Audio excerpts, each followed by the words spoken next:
Type schlatt, bruh. So rain on me.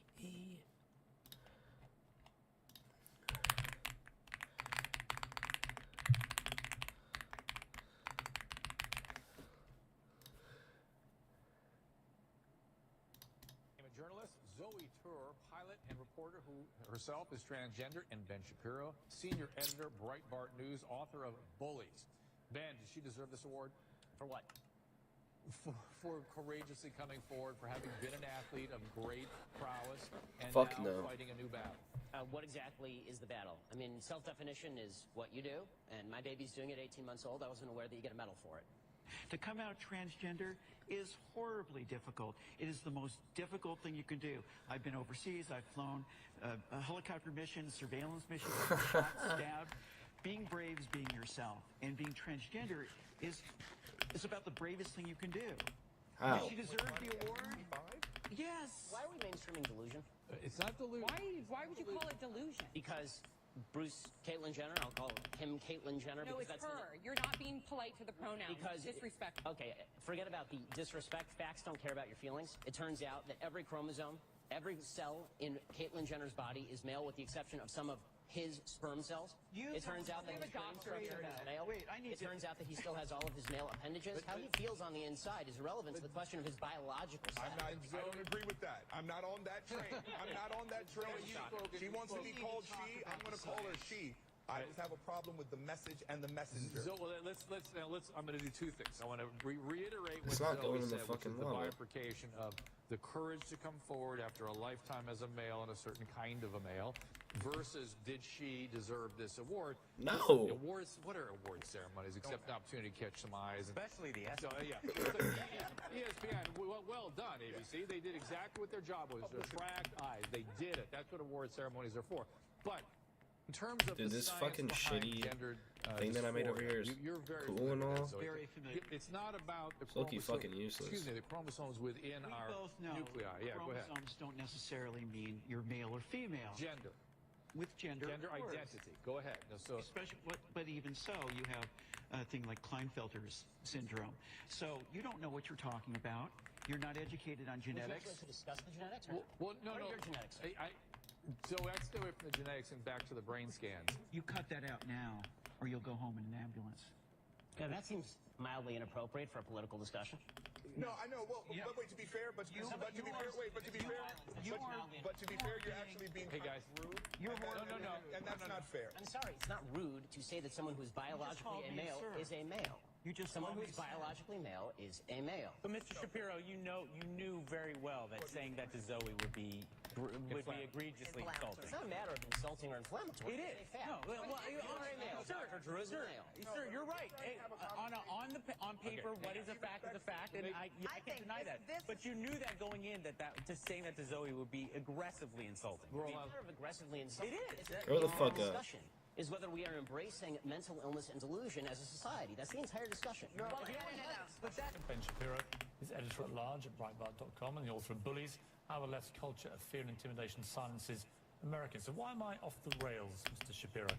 Honestly, Piers, you've kind of been a bully on this issue because what you do, and I've seen it repeatedly on your show, I watch your show, and I've seen it repeatedly, what you tend to do is you tend to demonize people who differ from you politically by standing on the graves of the children of Sandy Hook, saying they don't seem to care enough about the dead kids. If they cared more about the dead kids, they would agree with you on policy. I think we can have a rational political conversation about balancing rights and risks and rewards of all of these different policies, but I don't think that what we need to do is demonize people on the other side as being unfeeling about what happened in Sandy Hook. How dare you accuse me of standing on the graves of the children that died there? How dare you? I've seen you do it repeatedly, Piers. Like I say, Yeah. how dare you? I mean, you can keep saying that, but you've done it repeatedly. What you do, and I've seen you do it on the program, is you keep saying to folks that if they disagree with you politically, then somehow this is a violation of what happened in Sandy Hook. And you have yet, I'd really like to hear your policy prescriptions for what we should do about guns. Because you say that you respect the Second Amendment, and, I brought this here for you so that you can read it. It's the Constitution. And I would really like for you to explain to me what you would do about guns that would have prevented what happened in Sandy Hook. If you want to do He's what not gonna happened in the fucking UK, tell you. right, which is ban virtually all guns, that is at least a fair argument, and we can have a discussion about whether that's something that we ought to do Well, or I not. made it very clear what I want to do, which is exactly what Mark Kelly wants to do. And in fact, rather than address so let's talk about that. rather than address your comments to me about standing on the graves of children at Sandy Hook, you can address them to Mark Kelly, because he agrees with everything that I've been saying, because he feels the same way, as does his wife. They're gun owners. They both respect the Second Amendment of the Constitution. They don't want to take away anybody's right to defend themselves with guns. Well, they want to take away certain types of guns, obviously. They want to take away assault weapons, which are capable, with magazines like we saw at Aurora and Sandy Hook, of unleashing a ridiculous amount of bullets. Well, this is a in very question I short wanted period to of ask time. you. I've seen you talk about assault weapons a lot, and I've seen Mark Kelly talk about assault weapons. The vast majority of murders in this country that are committed with guns are not committed with assault weapons, they're committed with handguns. Okay, So are you willing to ban handguns in this country across the No, that's country? not what I'm asking for. Why not? Let me ask you. Don't you care about the kids who are being killed in Chicago as much as the kids in Sandy Hook? Yes, I do. Then why don't you care about banning the handguns in Chicago? I wanted to share with you. According to Pew Research, the net worth of white families in 2013 was $141,000. For black families, it was $11,000, even less than the $19,000 it was in 2007. According to economist Edward Wolf of the University of New York, excluding vehicles and other durables, the median black family worth is just $700, while 40% of black families have zero or negative wealth. White family worth, in terms of financial worth, is 69 times more than that of black families. Given this disparity, how can you argue that racism is not a driving factor in income inequality? Because it has nothing to do with race and everything to do with culture. And when you have a culture that doesn't... You know what? Explain to me. You explain to me why black kids aren't graduating high school. Explain that one to me. Explain to me why black kids are shooting each other in rates significantly higher than whites are shooting each other. Explain to me why 13% of the population is responsible for 50% of the murder. Explain to me why the number of black kids in prison, not for innocent reasons, not for walking down the street and getting pulled into a prison, is so high. Explain, if it has nothing to do with culture, explain to me why the single motherhood rate in the black community jumped from 20% I like my to cheese 70% moldy. Yeah, same, in the bro. same course of time that the civil rights movement has made such tremendous I love strides. Is cheese. America I'll more eat cheese. racist now Moldy, than it was in drippy, 1960? And if it is, brown. please explain to me how that happened. Black.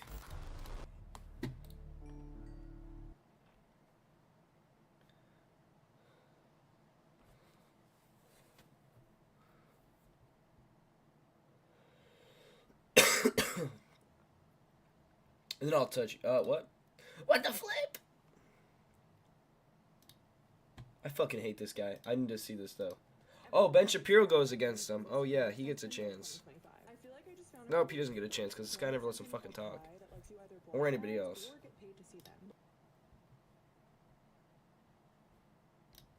I'm not much drippy, bruh. Trump saying that he wants to terminate all articles found in the Constitution. I mean, to what comment are you specifically... How do you feel about Donald Trump saying that he wants to terminate all articles found in the Constitution? I mean, to what comment are you specifically referring? His tweet on Twitter. I mean, show of hands. Who takes everything that Donald Trump says seriously in this room? If you take everything that Donald Trump says absolutely literally, you might need to see a psychiatrist.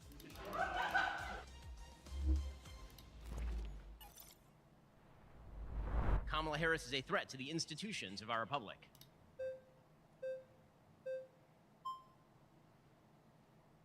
Not all at once there, guys. Hi. Hey, how's it going? Hey, nice to meet you. All right, so I want to make sure that we have clarity. Can you specify when you say she's a threat to the institution so we Nice, can have a Spectre. direct dialogue? Okay, so when I say a threat to the institutions of the republic, I'm really talking about the constitutional institutions. So the Constitution is a very finely wrought document. It's created after an enormous amount of consideration, and the checks and balances of the Constitution, ranging from the legislature and to the executive to the judiciary, That sheep looks those stupid things as hell. messing with the actual institutions is in Oh my fact god. quite dangerous. Pretty sure I Boss, dream can misery. I inject? So Sure. when you say messing with, so we have somebody, our previous president, Donald Trump, right, who appointed people into the Supreme Court, right? Yes. And that have now put in act, they reversed Roe versus Wade, but they also put in act that What?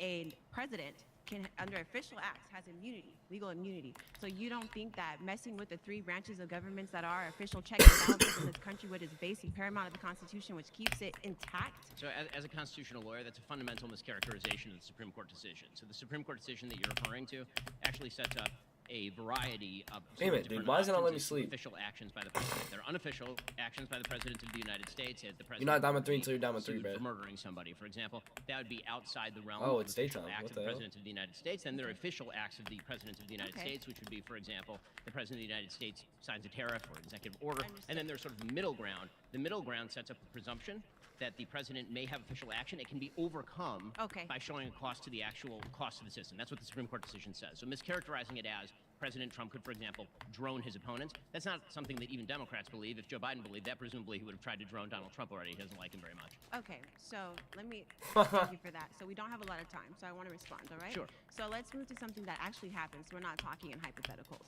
So Donald Trump was found guilty of inciting an insurrection. He has 34 felonies. So you don't think that that is a threat? You can't even vote That's in not this. accurate. He wasn't found guilty of inciting an insurrection. So He was let me ask impeached you. by the So House let of me ask you Representatives. He point was blank, acquitted by Ben. the Senate. Did Donald Trump incite an insurrection? He did not incite an insurrection by any legal standard. I disagree with a lot of the stuff he did between So I'm not the asking you election. by legal standard. I'm asking you. Why did he it just go incite an from insurrection? daytime to just nighttime like that? He did not incite an insurrection.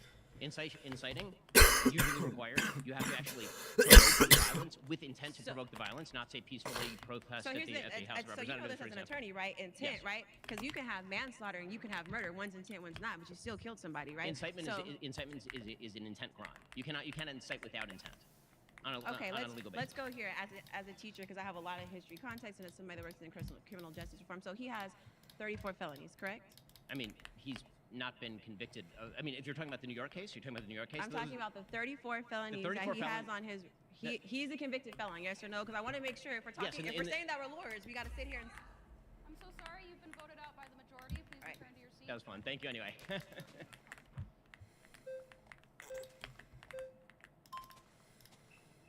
It's like American Gladiator over here. Hey, how's it going? Hey, good to meet you. Yeah, so how do you feel about Donald Trump saying that he wants to terminate all articles found in the Constitution? I mean, to what comment are you specifically referring to? His tweet on Twitter. Well, no, his tweet on Twitter actually suggested that he believes that, quote-unquote, the election was stolen, a proposition with which I disagree, and he says that if that's true, then effectively the Constitution has already been nullified. That's not the same thing as saying he wants to obliterate all articles of the Constitution.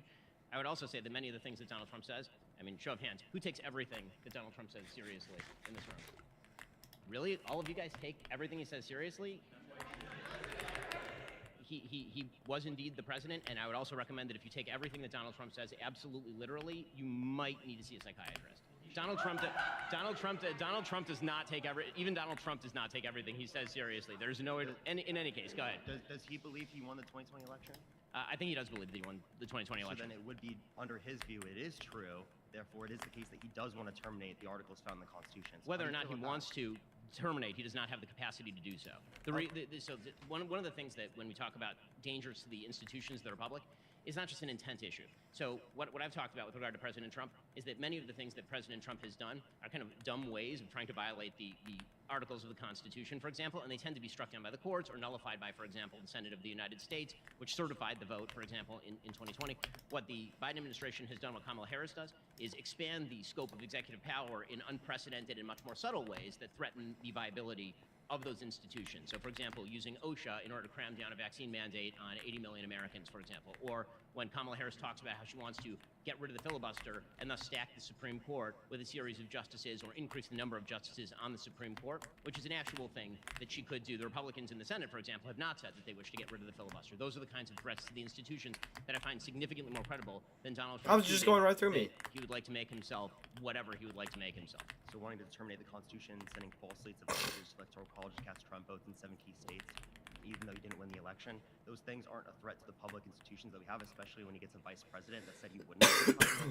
I don't think they're a threat to the established institutions that are public, specifically because those institutions work. It's when you start to thwart the actual internal workings of the institutions that you have a serious danger. I disagree with many of the things that Trump has done and said on these particular matters, and if effectuated, that would be a real problem. I just don't think there's much threat of that actually taking place. I mean, he did leave office when he was supposed to leave office despite all of the insanity that took place between November and January in the last election cycle. Yeah, so how does the OSHA mandate threaten our public institutions, but not the ones like, say, the abortion bans in certain states that restrict women's access to abortion, even instances where they've been assaulted? I mean, that's not a threat to the public institutions. We're going to get to abortion later and we can disagree with the policy. That's not a threat to the fundamental working of the institution itself. OSHA was designed to protect occupational safety and health. It was not designed in order to cram down vaccines on 80 million Americans in a way that has nothing to do with its original mandate under the actual OSHA Act that established it in the first place. Wait, so how does one threaten the public institutions but the other one doesn't? Because the role of a public institution is defined by Congress. Once you start to move beyond the role of that public institution without any sort of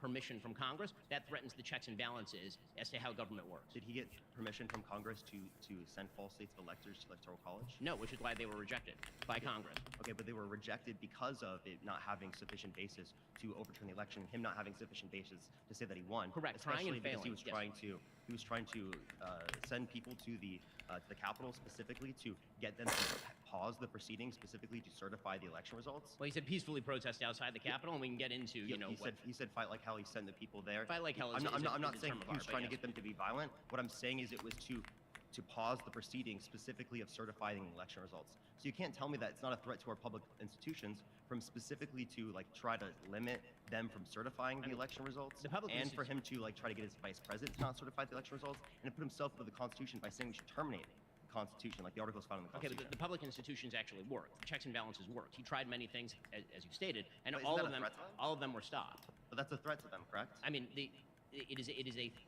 was threatening to do things that were not, that were then held back by the institutions. This is sort of my point. I'm not saying I'm not saying that President Trump has the best of intent with regard to all the institutions of the United States. What I'm saying is those institutions continue to properly function under him in a way that they would not under Kamala Harris or have under Joe Biden. Yeah, so how does that not threaten the institutions to try to undermine our American democracy and get tens of millions of people to believe that the election was stolen when you agree with me, there's no sufficient evidence to indicate that? Because a foolish attempt to say bad things about the institutions not fundamentally threaten the veracity of an institution nearly as much as undermining the actual working functionality of the institution, which has happened under the great expansion of institutional power in the executive branch, particularly under the Biden administration, and then the attempts to get rid of the filibuster, to stack the Supreme Court, to add states to the United States Senate by adding D.C. and Puerto Rico, for example, and adding 4 permanent Democratic senators, and thus upend the balance that was drawn by the framers. These sorts of things, I think, have more permanent, lasting ramifications than Donald Trump ranting and raving on Twitter and then achieving nothing in terms of the actual institutional damage. So he could literally say that he wants to steal the next election, and you would say that that's not a threat to our institutions publicly? I could say that I think that the things that he says about wanting to do things are generally not a threat. Wait, so that's not a threat to our public institutions for him to say think, that? yes, I think a verbal threat to do things is not the same thing as an active. I think we ought to define threat here. When I say a threat to the public institutions, I mean a threat that is going to fundamentally undermine the institutions, not saying shit. What about Donald Trump says lots and lots of shit. In fact, it might be the epitaph on his gravestone, as Donald Trump, 45th President of the United States, said a lot of shit. But you agree with me, he destroys the social fabric of this nation. That's great.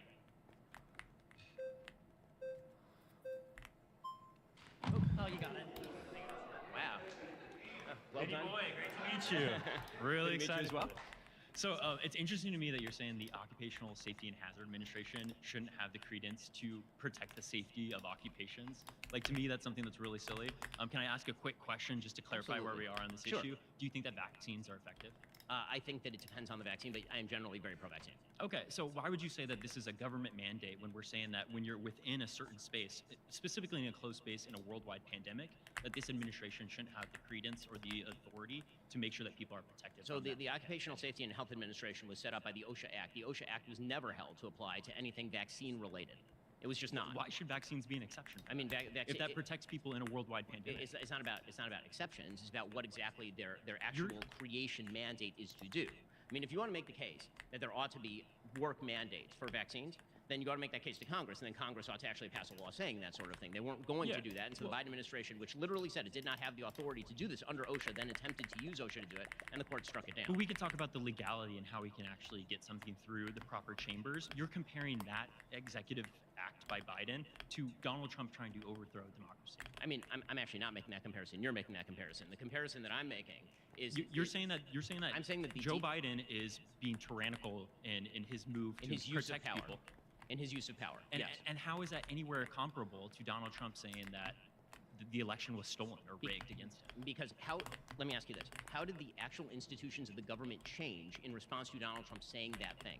We have people right now that are elected to positions of office where they are guaranteeing that they would go with Donald Trump and in his loyalty to keep him in power. And I mean, we have people like Marjorie Taylor Greene. We have people like Sarah Huckabee.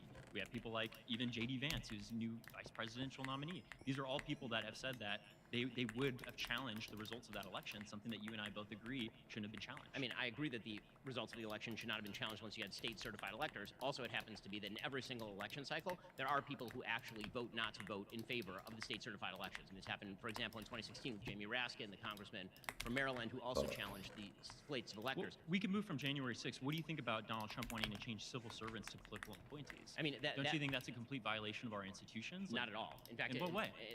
I believe in unitary executive theory. The Constitution of the United States was directed around the idea that the executive branch is in control of executive branch employees. If you don't work in the executive branch, you work for the President of the United States.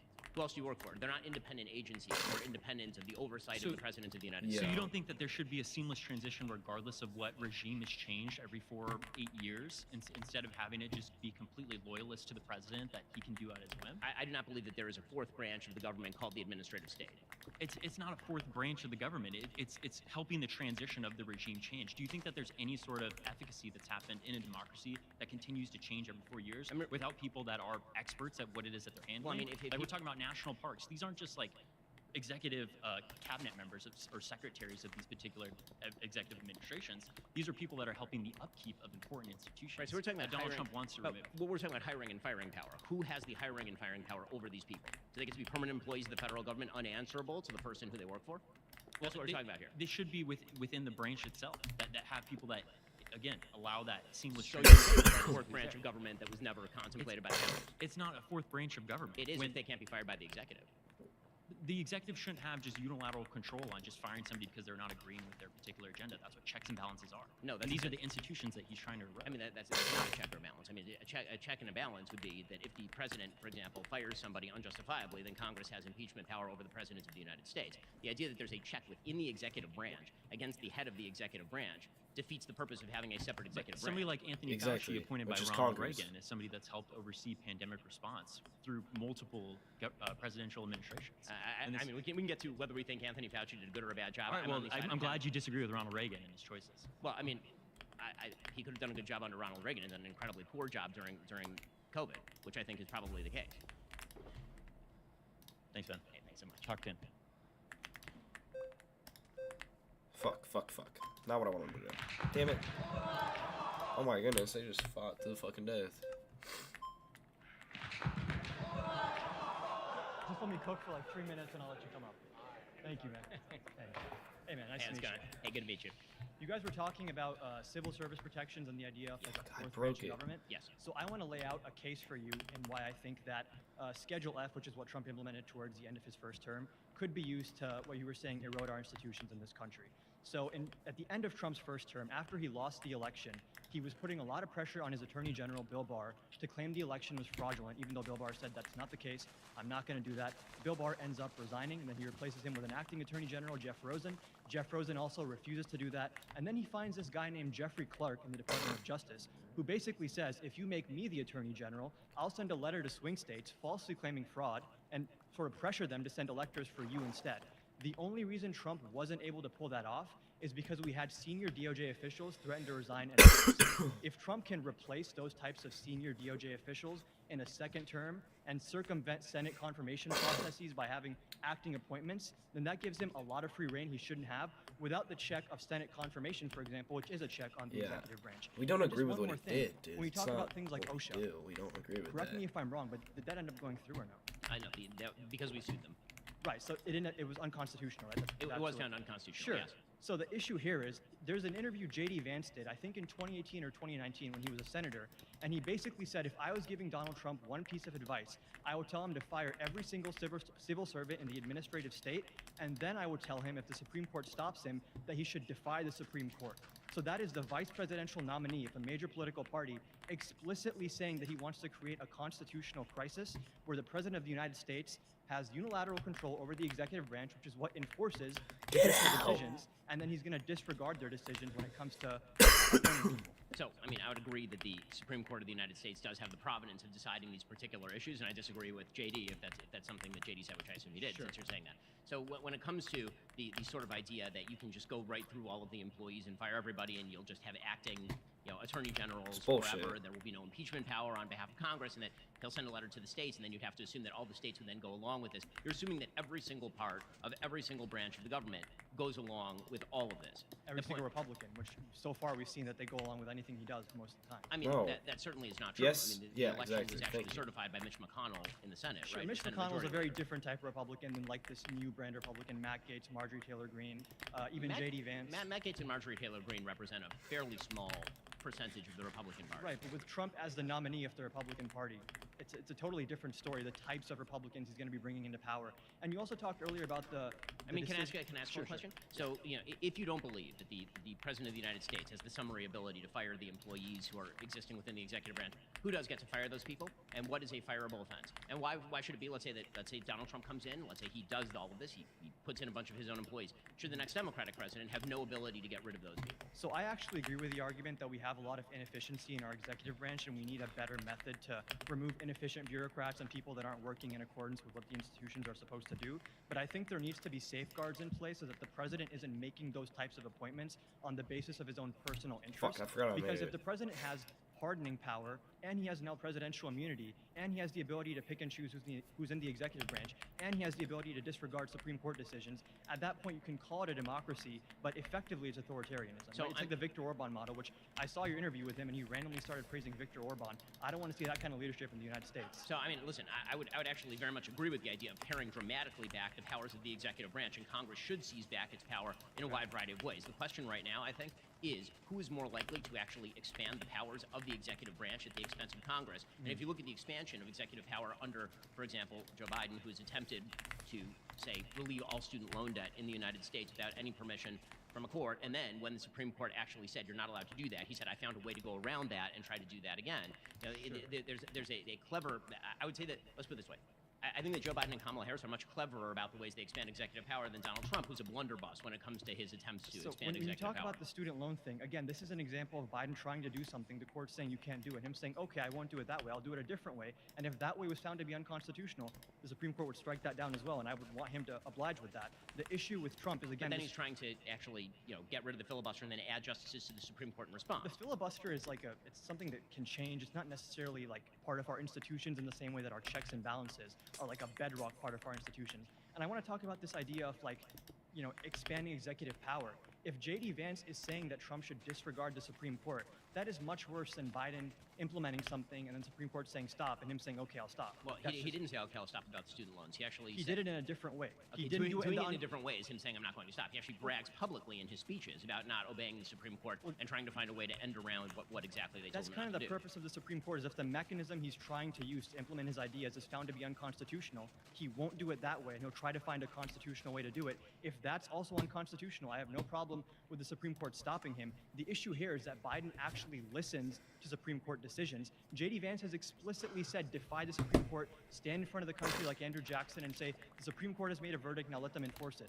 So, that's more explicit than anything Biden's ever done. I mean, that's not true. Joe Biden put out a three-point plan on how he would actually, quote-unquote, reform the Supreme Court by use of the Congress of the United States. Again, getting rid of the filibuster, adding justices to the Supreme Court, limiting jurisdiction, putting term limits on justices of the Supreme Court. Now, the question, I think, is which parties' excesses are more credibly going to take place. And it seems to me that Joe Biden and Kamala Harris have been much more credible in their ability to get done many of the things that they've threatened to do in terms of restructuring government than anything that Donald Trump or J.D. Vance have actually been capable of doing. So perhaps the place of agreement that I think many of us are going to come to is maybe threats to the institutions are bad, and perhaps when it comes to both parties, we should assess which party is more credible in its threats to the institutions, who has been more effective, shall we say, at expanding the size and scope of government over the course of, say, the 20th and 21st centuries, the Democratic Party or the Republican Party, no matter what the excesses rhetorically both parties are using. Sure. So when you talk about having issues with Biden reforming the Supreme Court, whether it's adding more justices or having term limits, that's a fair discussion to have, but that's like an entire order of magnitude below just straight up defying the Supreme Court.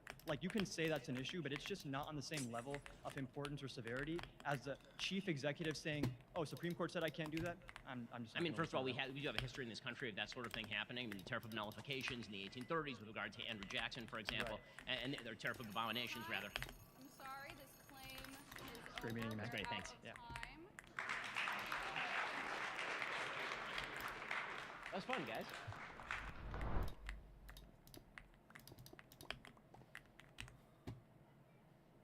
Didn't I already watch this? not to remain Israeli land, but that doesn't mean that it can be governed by the current entities that the Palestinians are choosing to govern themselves. The last entity they did, Israel pulled out in 2005. A terrorist group now ruled the region.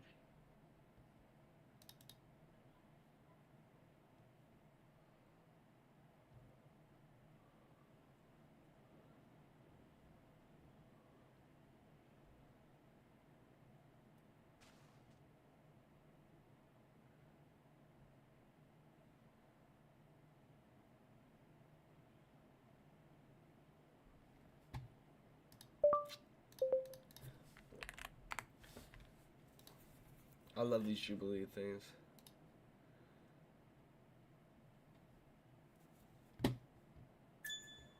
It's time for you to get your reading superpowered. So stop closing your eyes and start listening. On the left side of the aisle, they're still coming to grips with the fact that President Donald Trump will be re-entering office in January. And the panic is palpable among a certain class of people on the left. CNN Bill Weir, who is one of the alarmists with regard to climate change. He's written entire books about how basically he has changed his life and he's not sure he could have babies in this terrible world in which climate change is going to be... So Bill Weir is on CNN claiming basically the Earth is going to burn to a crisp because of Donald What Trump. the hell? Take a look at this temperature chart, Sarah. This year, 2024, according to Copernicus, the European Space Union, will shatter all records, being the warmest ever. Holy shit, it's pouring. Oh my god. Holy shit. Dude, it's like flooding outside. Oh my god.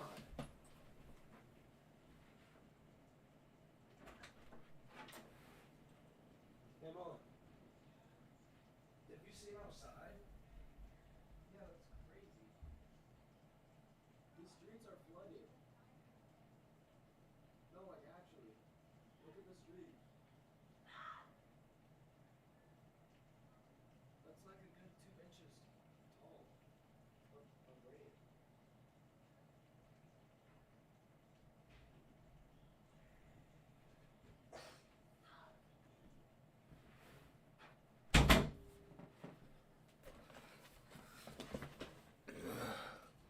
And it's the first year where we've blown past the 1.5 degrees Celsius or 3 degrees Fahrenheit limit of the climate accords. Every country in the world says we're going to try to hold the line at 1.5. And now we're here just as... Damn it, I need another comparator. Climate denier in history takes power once again. Again, these people are so... Let's be clear. The United States' emissions have been dropping. It is China and India that continue to skyrocket. And no matter how much the United States destroys its own economy, on behalf of people like Bill Weir, it ain't gonna be enough. The freakout is everywhere. It is everywhere. The New York Times has a hilarious piece today titled, "A sex strike is a losing strategy for American women." What the hell? So apparently, there are a bunch of left-wing women who are now declaring a sex strike, which... The 4B Act, right? I mean, I hate to break it to you ladies, but you might not have had a choice in the matter, depending on exactly who you are anyway. But according to this opinion staff editor for the New York Times, quote, dating men, no sex with men, no heterosexual marriage, and no childbirth. These are the 4 principles of South Korea's 4B movement, a radical feminist movement that gained popularity in 2019 in response to sexism, hidden camera pornography, and intimate partner violence. After Donald Trump's victory, some American women have sought out the movement. But it would be a mistake for women in the United States to adopt its principles, which risk alienating those who would be our allies while ensuring little actually changes about our reality. Some American women are already I need a bow. to apply used menstrual pads to trucks with MAGA stickers and undergo voluntary hysterectomy surgery. TikTok and Jesus. Instagram reels related to the 4B movement gained millions of views this week. Google searches spiked in the U.S. on Wednesday, most notably in Democratic states. I totally knew it was called the Yeah, 4B good luck movement. with this, ladies. Seriously. Good luck with it. By the way, I have a recommendation. In fact, I hope that people all over the spectrum would take this recommendation. Everyone should go on a sex strike until they get married and then enter a committed relationship and have children. We could call it traditional values. It'd be great. And you wouldn't be having sex with people who disagree with you about values. You wouldn't be having sex with randos in the first place. It might be awesome. Yeah. Try it. Might help society, actually. Or you can continue to pretend that you're acting out Lysistrata or something. Meanwhile, the DOJ, they're freaking out according to Politico. A collective sense of dread. Again, the leftist tears, they're just overflowing here. A collective sense of dread has taken hold at the Department of Justice, which drew Donald Trump's rage like no other part of the federal government during his campaign. By the way, why would that have been? Why did the DOJ draw his rage? Could it have been because they launched 3 cases against him while he was president of the United States, like the former president of the United States. Maybe that would be the reason. I don't know. Just putting it out there. Maybe it's that the DOJ kept targeting him over absolute nonsense with cases that certainly did not meet legal scrutiny. Maybe that's why he was pissed. I don't know. I love it when they declare that Donald Trump just sort of is like random Hulk. He just randomly goes Hulk on the DOJ. Maybe if you hadn't targeted him, or it's like classified documents, maybe if you haven't targeted him over January 6th and all of the rest of it, maybe then he wouldn't be so mad at you. And now he's mad at you, and you kind of deserve it. Some career attorneys at DOJ are already considering heading for the exit, rather than sticking around to find out whether threats from Trump and his allies are real or campaign bluster. Those threats range from mass firings of deep state lawyers to expelling special counsel Jack Smith from the country. Everyone I've talked to, mostly lawyers, are losing their minds, said one DOJ attorney. The fear is that career leadership and career employees everywhere are either going to leave or they're going to be driven out. Well, I mean, we can always dream. We can always hope. What's up? Well, folks, Yeah.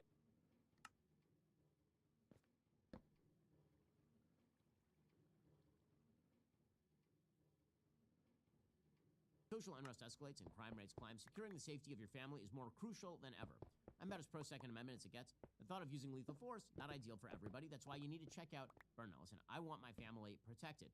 But also, when you're in your house, if somebody's in your house, are you sure you know exactly what you're doing? Introducing the Berna Ungun, the non-lethal self-defense platform. Lightweight, simple to use. It uses an easy-to-load 5-round magazine, is powered by an 8-gram CO2 cartridge. Berna launchers fire a 68 caliber chemical-filled projectile using patented pole-pierce technology, where the CO2 canister is only punctured on the first trigger pull, meaning your launcher is always at the ready. It's capable of incapacitating an attacker for over 30 minutes. It's accurate and effective at over 60 feet. It requires no permits, no background checks. It's interstate travel friendly. With Berna, you will be prepared to defend. The Berna is a safer, more sensible alternative that could potentially save lives on both sides, protecting both user and aggressor.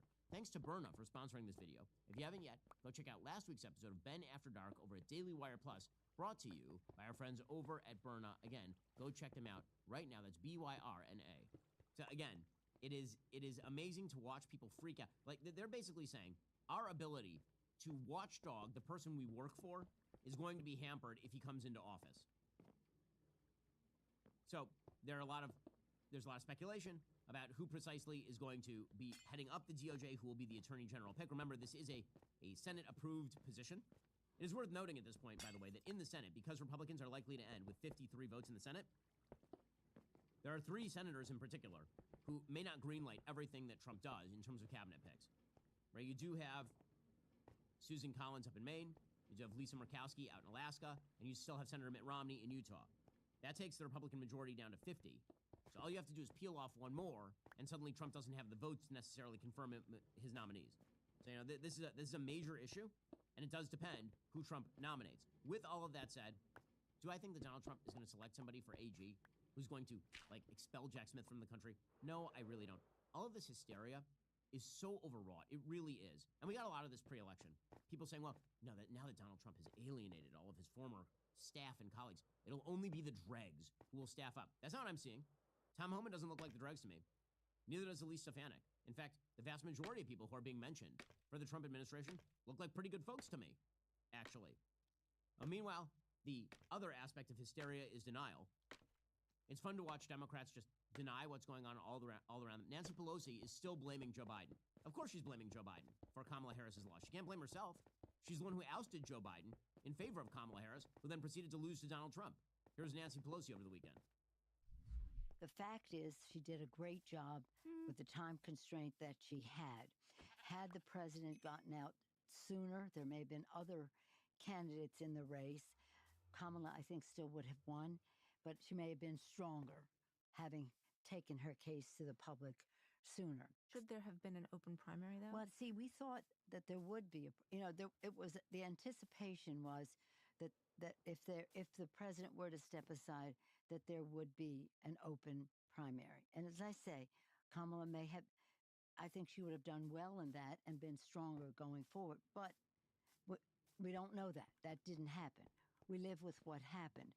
And because the president endorsed Kamala Harris immediately, that really made it almost impossible to have a primary at that time. I love this. So Pelosi is not just blaming Biden for not leaving soon enough. She's now blaming Biden for endorsing Kamala Harris, which is something large swaths of the Democratic Party upper echelon wanted, because it meant that the Democratic Party snapped into place with $1 billion behind her, and then she proceeded to blow it. Are you tired of the lies and the twist of the mainstream media talking points? Yeah, me too. Join me in my newest series, Fact, where I dismantle and bring truth to this tiring mainstream agenda. Hi, we're the Social Media Growth. We are a #1 global social media marketing panel, helping businesses and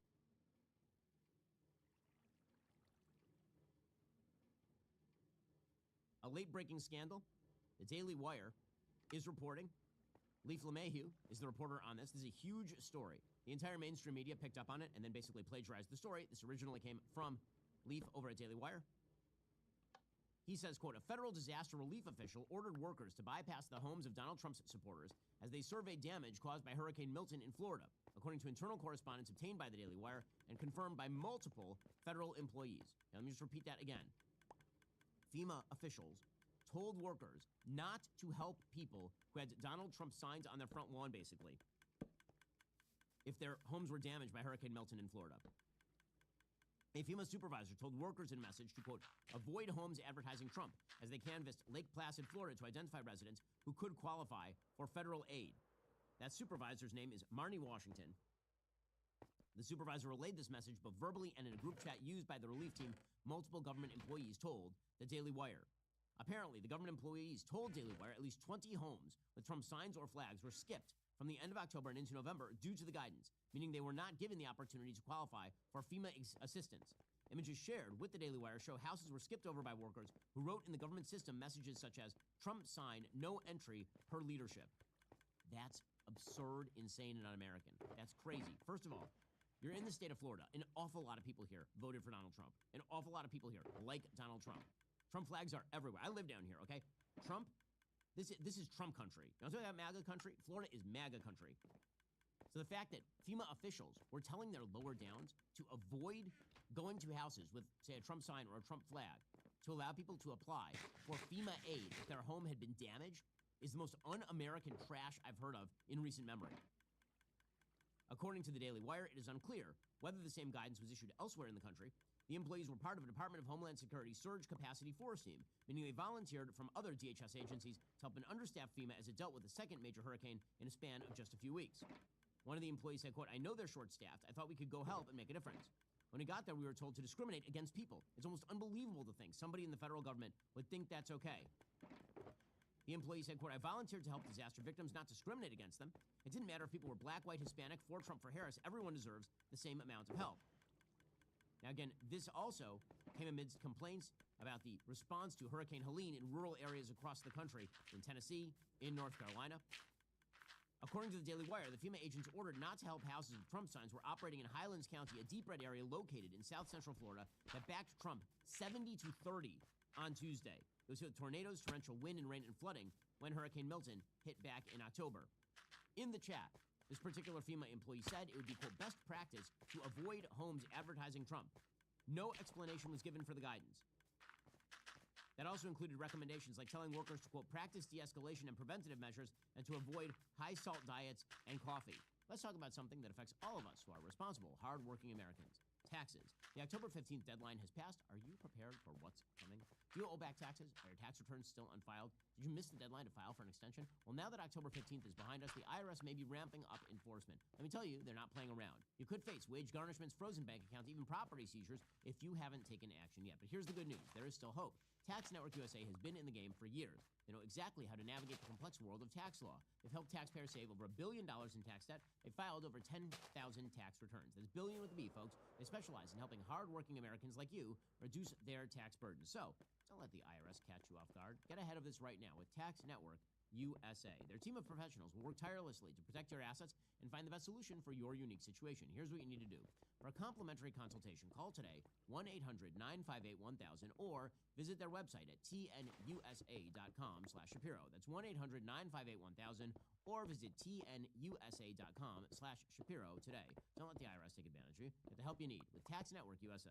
Now, again, this is insane. Apparently, the chat was just filled with pictures of homes with Trump flags saying, quote, per leadership, no stop Trump flag. One team member wrote in a complaint filed to DHS about the guidance, quote, if they had damage or lost power for over 36 hours, it was my duty to inform them of benefits to which they are entitled through FEMA. Washington is the disaster survivor assistance crew leader for Highland County. She did not respond to multiple phone calls or an email seeking comments on the guidance. FEMA, by the way, did acknowledge that this happened. Chad Hershey, Washington's FEMA supervisor, told Daily Wire the agency is looking into the situation. Quote, we are aware of it. We are taking proper action in this situation currently. After publication of the story, a FEMA spokesperson told the Daily Wire it was, quote, deeply disturbed and horrified by the employee's actions and that it has, quote, taken extreme actions to correct the situation. While we believe this is an isolated incident, the spokesperson said, we have taken measures to remove the employee from their role and are investigating the matter to prevent this from happening ever again. The employee who issued this guidance had no authority and was given no direction to tell teams to avoid these homes, and we are reaching out to the people who may not have been reached as a result of this incident. It is a matter that we take extremely seriously. We are doing everything we can to make sure all survivors receive support from FEMA. To date, we've helped over 365,000 households impacted by both Hurricanes Helene and Milton in the state of Florida. We're horrified this took place. We have taken extreme actions to correct this situation. And apparently Washington was fired. By about October 30th, apparently, Washington had started walking back the instructions about skipping Trump supporters' homes, according to one of the federal employees.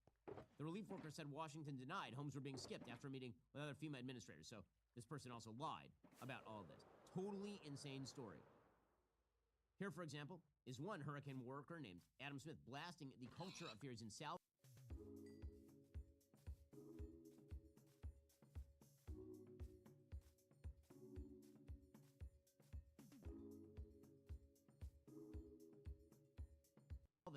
Operations in Florida with FEMA, blasting the culture of fear at FEMA. I want first to get your reaction when you heard this news about FEMA and avoiding what appears to be some 20 homes in Florida. Well, to say that I was surprised would be a lie. I don't necessarily want to demean or demonize every FEMA employee or worker that's out there. I think there are a lot of them that have a good heart that want to help people. The question that it leads me to is to ask the question of what sort of culture has been established in order for, FEMA personnel on the ground, or leadership for that matter, to provide this sort of instruction to FEMA personnel that want to provide help. And more so, I had an interaction with local FEMA.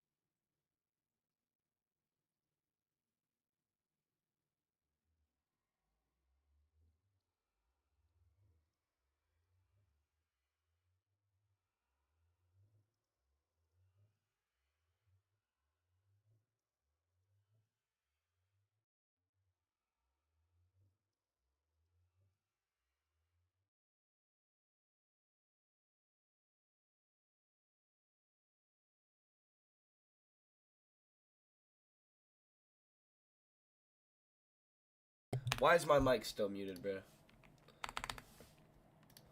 There's a series on YouTube produced by the channel Jubilee, where one I person love the sits Jubilee, in a dude. circle surrounded by 20 or 30 people who disagree with them. In the circle take turns debating the guy in the middle. Charlie Kirk went viral a couple weeks ago when he took on 25 woke college students and debated them and did quite well. This week, Ben Shapiro was the latest conservative commentator on the chopping block. Clips of his debates with 25 Kamala Harris voters are going extremely viral all over social media, which as a side note means it's only a matter of time before someone on our PR team tries to convince me to do this too. And I'll just tell them ahead of time, the answer is no. I am not doing this. Don't even bother bringing it to my office. I know you're going to. You'll probably do it. I don't have the patience required to engage in that many conversations with that many idiots, one after another in close succession. So I'm happy to let Ben and Charlie handle that chore on their own, and they've got the right temperament for it. I don't. So anyway, needless to say, Ben wins every debate during this little tournament. But I think I looked at the YouTube video of this. it's got like 4 million views in less than a day, and Yeah, which is incredible. now it's got like It's like 22. an hour long. I mean, Ben sat there, and that's weird. I'm sure they edited and clipped some stuff, but I don't know.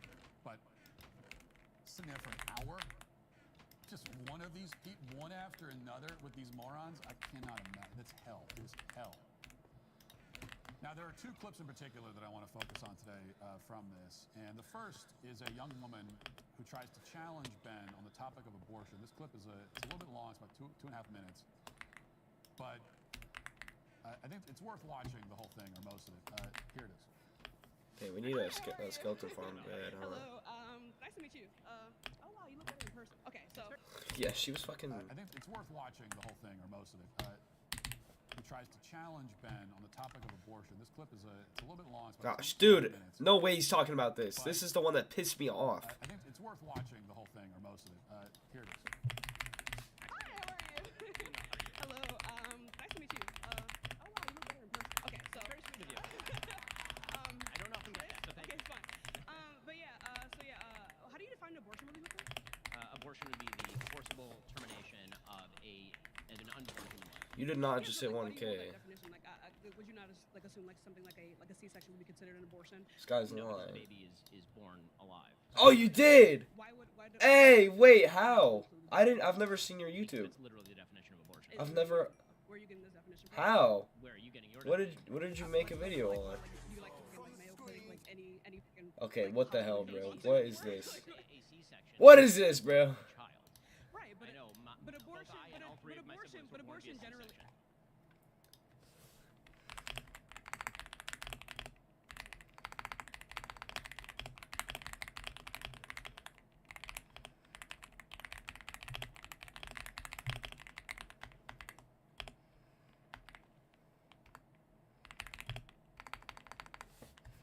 Yeah, oh crap is right. What the hell are those videos, bro? Yeah, I'm I'm here. I'm talking to you. I know, baby. Thus I was not aborted. I understand this, but like yes, but like no. Well, yes, but like no. But no. You can simply say that abortion is simply the ending of a pregnancy, right?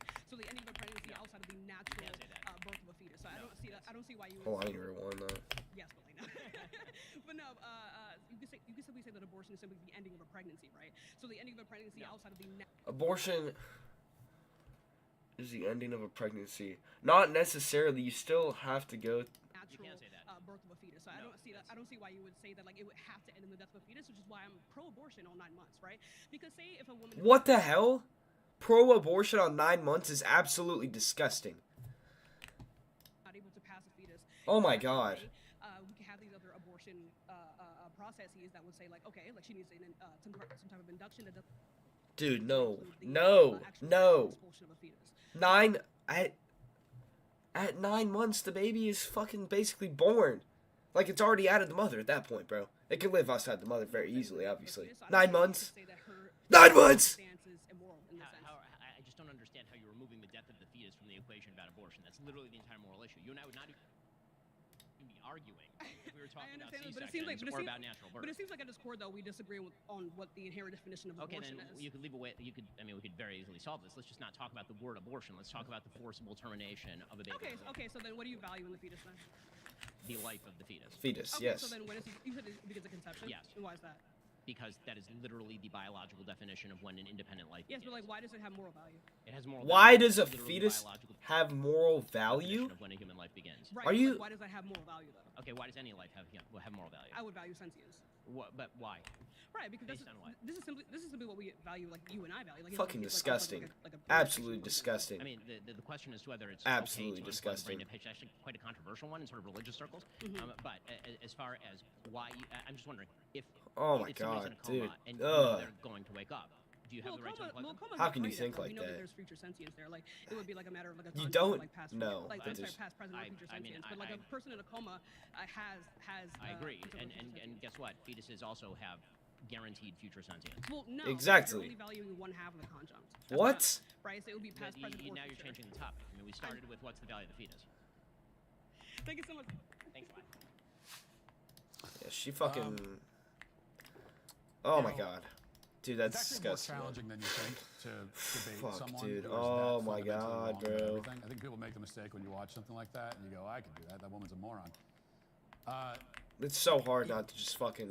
It's harder than you think. So hard, because dude. the challenge is that, as you can see in the clip, Just not fucking. your opponent beating will shit out of jump from one irrelevant, inane point to another, rapid fire style, and each point is so baseless and so preposterous and so disconnected from reality, Yes. and so unrelated often to the topic at hand that it's hard to know where to begin when you engage with it. I mean, she was wrong on every level about every single thing she said in that conversation.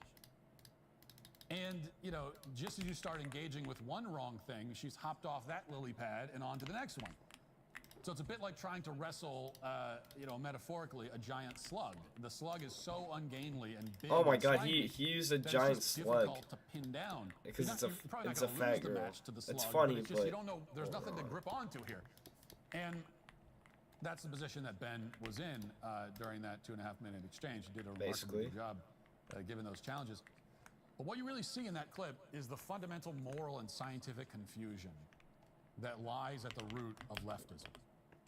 The woman Let's just take all is these, please. sure that she supports abortion, but she doesn't even know what abortion is, or what human life is, or when human life has value, or why it has value.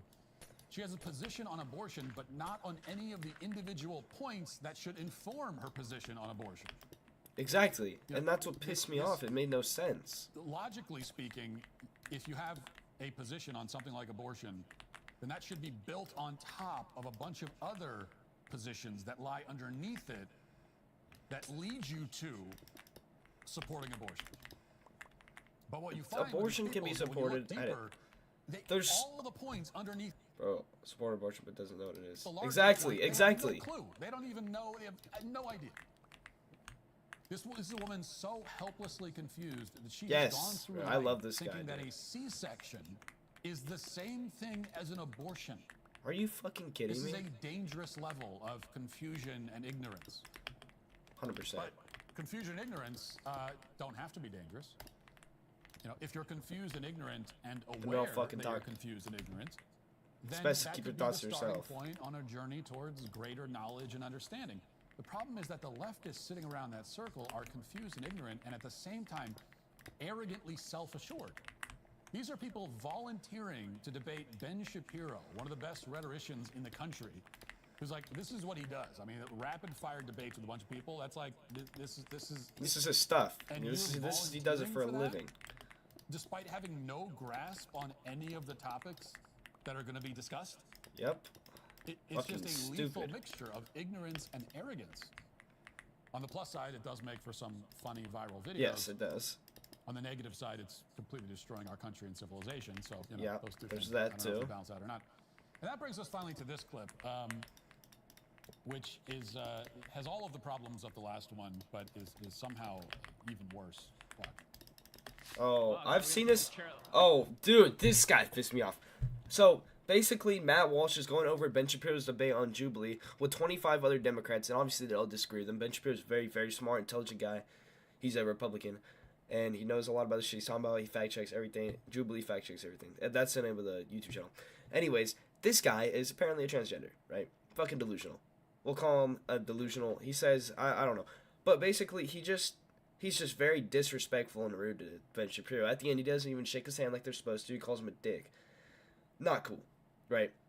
I watched this entire debate. It was almost 2 hours long. I watched it last night live, playing Minecraft. Then I watched another one that was another 2 hours. Blah, blah, blah. I want, you guys, like, this is insane. This guy just fucking doesn't shut the hell up and doesn't listen. And he does not come across any points. He's just very rude. But the Democrats are cheering for him, which just shows you how much they just like destruction. Because this guy is destroying absolutely nothing except nothing. He's destroying nothing, dude. Maybe his health, because look at the fat fuck. Right? And I'm going to say stuff like that because these people just piss me off. And Democrats, they call us Nazis, racist, whatever. I call this guy fat fuck. I don't think that's on the same level at all. So, anyways, let's just hear this. Look at that. Hey, Ben. Like a bro, my friend. All right. How's it going? Starts off nice, right? First Beer or question, can men get pregnant? Men cannot Fuck get no. pregnant. Okay, awesome. So, Definitionally. definitionally, okay. Do men experience SA, Yes. sexual assault? Sure. Got it. What about the existence of trans men? What about the existence? Do you mean women who believe that they are men? What are we talking about here? Women experiencing gender dysphoria? So my other question is, do you benefit from white supremacy in any way, shape, or form? Yeah, what kind of fucking question is that? I'm going to need more specifics on what you mean by white Well, here, supremacy. let me give it to you, Bill. Sure, please. So I'm a transgender man. Okay. I've experienced SA. Okay. And abortion rights affect me directly. Okay. So if we're talking about the American dream that you live, why don't I have access to that? Because You do. You get your own health care. You literally get your own fucking private health care. It's insane. Mine have to be legislated. I've got a vagina. That's insane. I'm not interested in Absolutely what your insane. genitalia are. Clearly you are. I mean, it's all over everything you make, buddy. I'm sorry. I hate to say it to you, but I think you can read on my This face guy that makes I no radically fucking am not. sense. I think you can read on my face that I radically am not. When we're talking about No, abortion, I don't. I mean, you can present it here, but in most of the content that you have, you attack my community constantly. And you don't even realize guys like me exist, who actually share a lot of similarities to you and everything, because I'm a married man of 20 years. I'm It's I great. recognize that you Don't exist. fucking care. I disagree with Right, your claim so that you if are I a was- male. That's it. No, let's hear Len Mal. Yeah, it does. 4 minutes. It does. That The guy, M. it Night gets worse. Shyamalan twist It gets in fucking that worse. clip is that the man is actually a female. Of course, it's not much of a twist because even before she reveals herself as a Fuck, female, I fucked you this can up. already tell she was interrupting constantly and bringing up a whole bunch of irrelevant personal details in an argument. Calling that thing a she is crazy, This is a man. dead giveaway. Also, the flipping the chair around, the exaggerated posture. That shit, you yeah, know, exactly, it's- yes. All of it had the cartoonish quality of somebody playing a character. Yes. And I really love flipping And I the thought the chair same around to thing. sit I thought the down. same thing, dude. I thought the So same that's, like, thing. that's what you think a man would do. That's the best way to play But in character. reality, like a man, when we see a chair, we just sit in it. Like we don't. Yeah. Yeah, I like having the back of the chair available so I can sit back. And This you know, guy's I so don't- funny, That's, genuinely. that's what men do. We don't see a chair as an opportunity to like perform. But then she gives up on That that. was very you know, silly. 20 seconds in and just flips the chair back around the real way, and then sits down. But once again, you see the inherent challenge of debating a leftist. I mean, we watched that clip for a minute and a half, and by the It's end of it, terrible. it still isn't I want clear to kill myself. what point she's trying to make or what position she's supposedly even defending. Yeah. Like if I showed What you the that fuck clip was and I the didn't point? tell you that they're supposed to be talking about abortion, you wouldn't even really know that. She's bringing up all these things that have nothing to do. I'm a trans man. I'm married. I've been married for 20 years. I was sexually assaulted. It's like, Man. okay, what does any of that have to do with the topic? In theory, she's supposed to be arguing against Ben's claim that Kamala's extreme pro-abortion stance is morally indefensible. But she opens by informing Ben that she has a vagina, Yeah. she identifies as trans, Absolutely insane. that she's been sexually assaulted, and that she's been married for 20 years. The hell does- being exactly, sexually it just assaulted, does that's nothing. tragic. It's a tragic point. We pity her for it. We feel sympathy for her. None of those details, though, again, have anything to do with the topic. Anything. None of it amounts to an argument of any Absolutely kind. not a single piece of it. Exactly. Not a single piece What of she's it. trying to establish, apparently, is that she has a personal stake in the abortion issue. But her personal stake doesn't make her right, and it doesn't make her more credible. In fact, if anything, Makes her less. if anything, it goes the other way. You know, when somebody is personally invested Exactly. in an Exactly. issue, Well, those it things can do have to create do with bias, abortion in some stances because which can create, which can interfere with their ability to assess the arguments objectively. You know, well, what basically, happens here, rape this is the other thing babies. you see There's a in big this- in that little controversial clip is talk that whether or not the they should left always be constantly tries to aborted. hold our objectivity I against us think not as if we are all the time. discredited by our lack of personal bias. And if we can, so they like to at point all, out that pro-life men because why should we are kill not something just harmed because by somebody took abortion, advantage right? of something? It's not That our doesn't make problem. sense. It's not our You law. don't It's do evil with don't evil. like abortion, don't get Have one. have the That's baby, refrain. make it have a good life. If you can't have a good life, put it up for adoption. And they're right. If you're to a going to certain die, extent. abort it. It is no skin off my nose That's it. personally if a woman gets an abortion. I am not personally harmed by it. I suffer no personal injury. And it doesn't directly impact my life in any tangible way. And yet, I'm still opposed to it. I gain nothing from opposing it. I don't benefit from opposing it. I don't benefit if I agreed with it. I have no benefit. not working. It does not benefit me. I have no personal stake in this. That's right. But that only makes me and other pro-life men more credible. Like, if anything, it increases our credibility. It means that we oppose abortion purely because we have assessed the arguments for and against and come to the conclusion that the arguments against abortion are better and more persuasive. That, again, is called objectivity. It doesn't make you less credible, it makes you more credible. As we see in the clips, they, in principle, oppose any objective analysis of the Oh my goodness. In their world, whoever has a deeper emotional investment in the subject always wins. Yeah, it's so dumb. That's really why I noticed it a in both lot these too. clips, you see them bring up irrelevant things and why she's going through all of her personal past history and trauma. It's the only thing that they have that makes Because them in her mind, relatively if relevant. I can prove But they're still that I have irrelevant. a deeper emotional investment in this issue, I'm automatically right. I automatically win. Just because it would hurt my feelings more. Yeah, basically, exactly. And, you know, the other good thing for them is they always have the deeper emotional investment in their minds because their emotions are always deeper and more profound than anyone else's. Basically. That's how you end up with people who are so fantastically wrong about everything and yet so sure of their rightness. Which is why I could never sit down and debate 25 of these people one at a time. I would get so but pissed I'm off, glad dude. that guys like Ben are willing to do it. And that's why his 25 interlocutors are today canceled. If you'd like to see what else I have to say, you can access my full show by going to dailywire.com or by going to the Matt Walsh Show Twitter page. Hope to see you there. Godspeed. It's not. Why?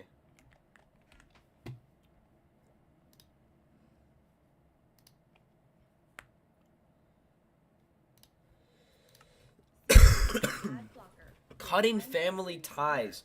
I'm not watching ads like the rest of you. Very mindful of. Shut the hell up. So Joy Reid wants to know how someone is supposed to interact with a family member who voted differently. This is the kind of question you only ask if you have the maturity and intelligence of a brain-damaged lizard. But for A normal people, brain-damaged it's not lizard is funny as confusing or fuck. difficult. You interact with your family members by speaking to them. I'd recommend starting with hello or, you know, a similar greeting.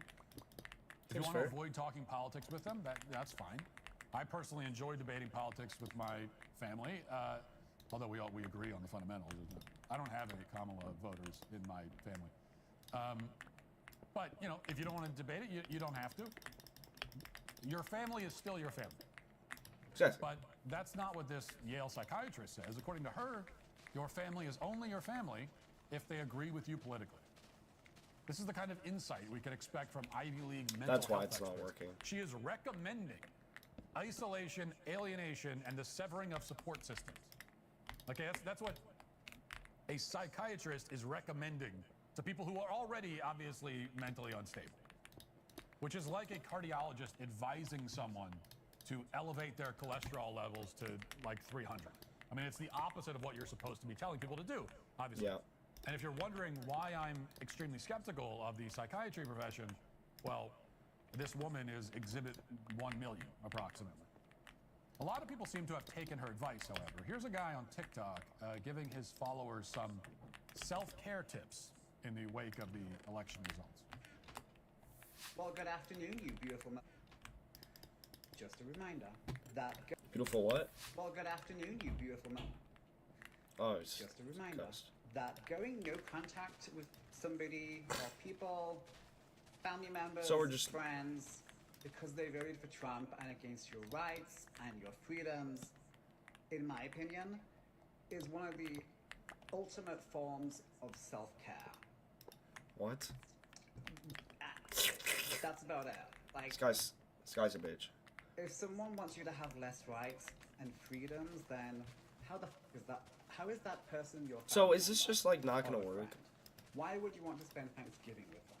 Why would you want to buy them gifts? Like, if they don't give a f about your rights and freedoms, then how the f do they give a f about you? That's it. So some incredible wisdom. If they don't give an F about your rights and freedoms, then how the F do they give an F about you? I think he was quoting Aristotle there. Never mind the fact that none of these people can possibly explain which of their rights are threatened by Trump. What Oh, there right we go. It specifically just took a second. has I Trump should be promised patient, to I end? guess. Nothing. That's right. And they can't answer that. They can't even begin to answer it. That ultimately is why they want to cut off contact with their Trump-supporting family members. It's not that those family members are rude or abusive to them. It's that those family members may ask them to explain their political position, which is something they absolutely cannot do, and they know they can't do. That explains this post from somebody named Derek over on X. He wrote, quote, "I have cut ties with my MAGA father and sister. I will never, ever speak to them again. I will spit on their graves. If What? you still hang out with your friends or family that votes for fascism, you need a long look in the mirror." Yes, Derek says that if you are not spitting on the graves of your own family, you need to take a long look in the mirror. You need to stop and consider what went wrong in your life that you aren't disowning your family and spitting on their graves. That's what all the cool kids are doing. That's what all the totally well-adjusted and normal human beings are doing.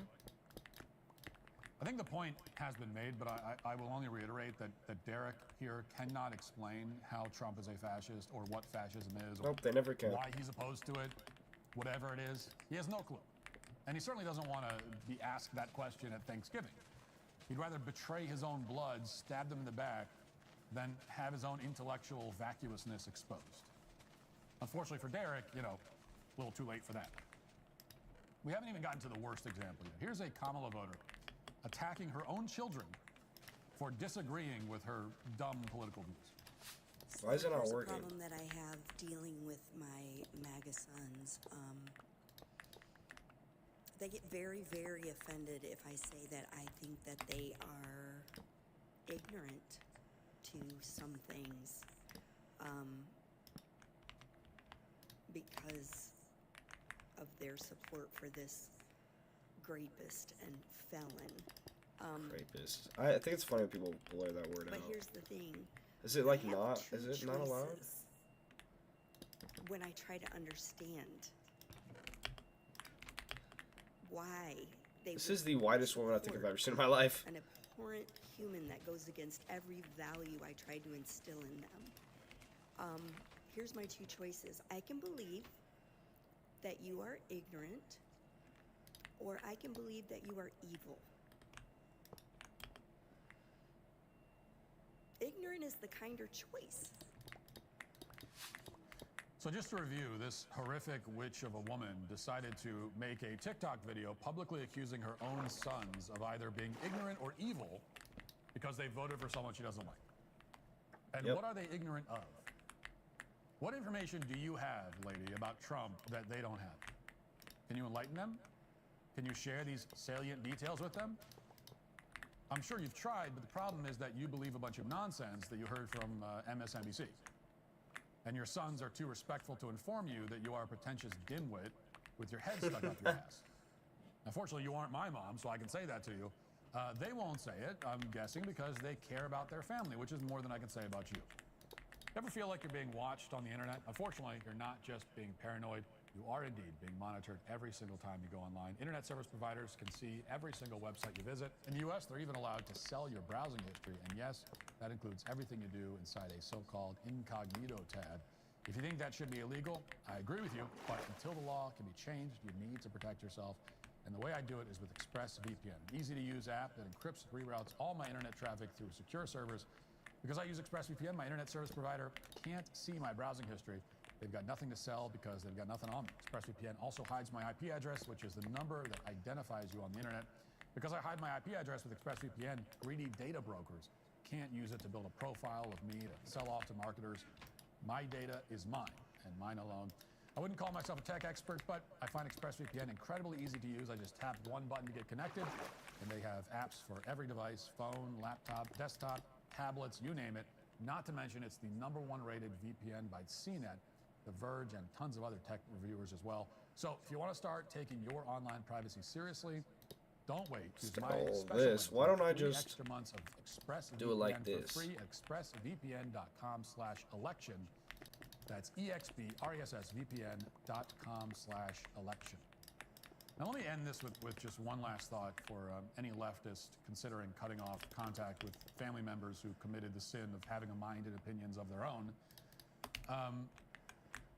You're free to make that choice, of course, but if you do please don't bother us a few years from now with some tearful follow-up video crying about how lonely and sad you are. Okay? Please don't do that. Because none of us will have any sympathy for you. None of us will care. You know what? Actually, we'll laugh in your face. We will laugh at your pain right in your face. Because Yes, you're sir. choosing it. You are choosing to be isolated and alone. I mean, that woman in that video, she's going to die alone. Her family's going to hate her. She's going to be in a nursing home, just dying alone with no one to even visit her.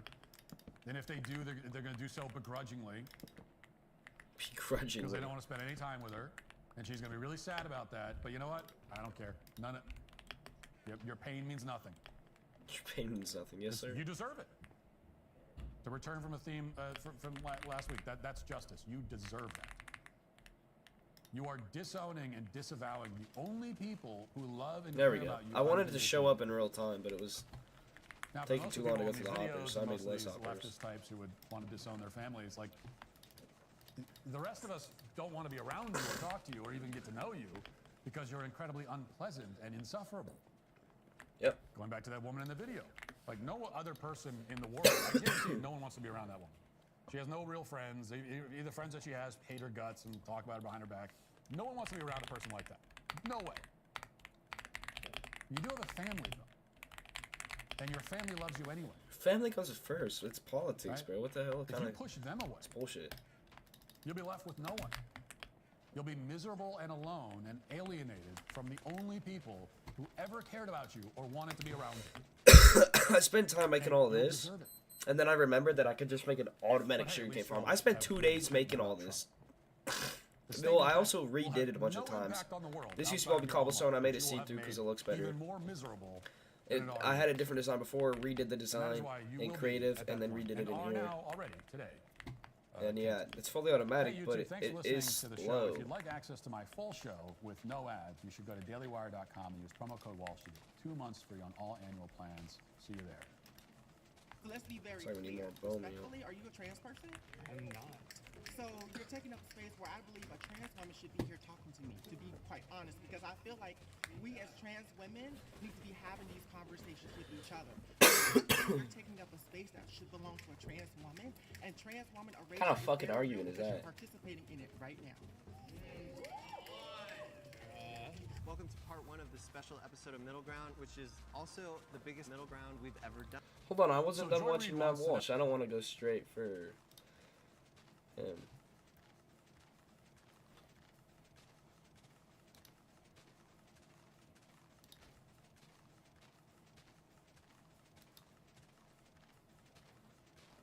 Dude, the FEMA thing All right, we're is starting crazy. to get some news about who is going to be in this upcoming Trump administration. Daily Wire reports President-elect Donald Trump announced late on Sunday night that he was naming his former acting director of U.S. Immigration and Customs Enforcement to be the new border czar.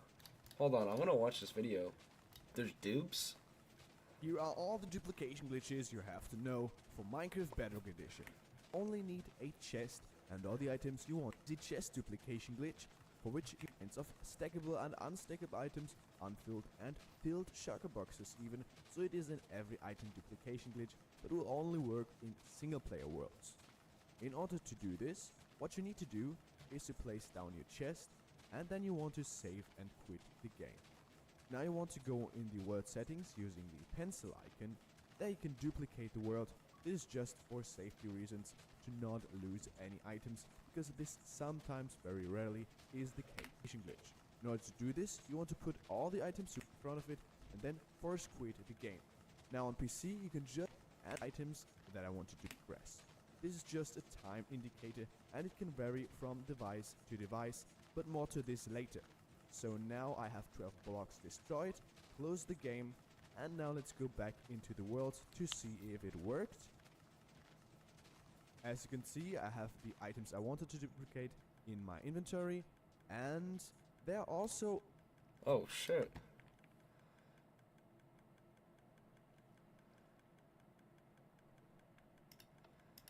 Damn, that's actually a lot. Yeah, we're about to dupe. Let's see what happens.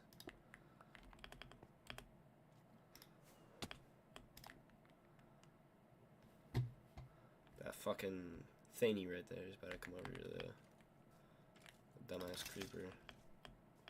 Come here, ho. If you look at them, it aggroes them on you. He's dead. Oh, shit. Oops.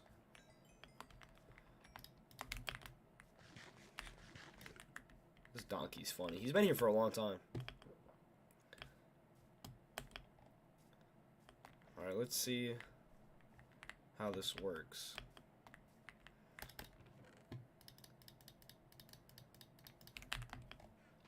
And what? I need a shulker box. Holy shit, I can dupe this fucking so easily.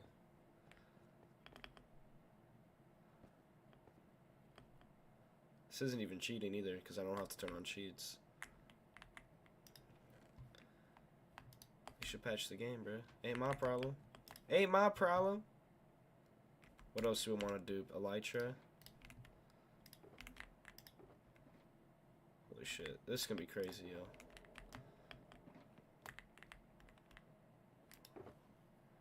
You know what's annoying is I don't think I have a free shulker box.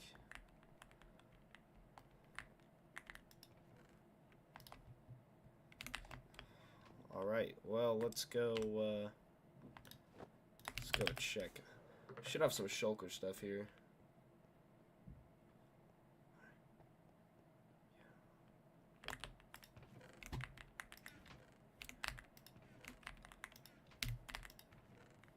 What else should I dupe, y'all? Holy shit. Duping the Nether Star is fucking big brain.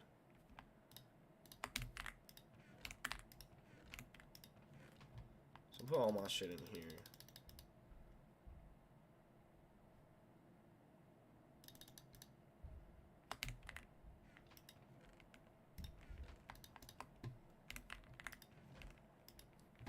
That I don't want duped.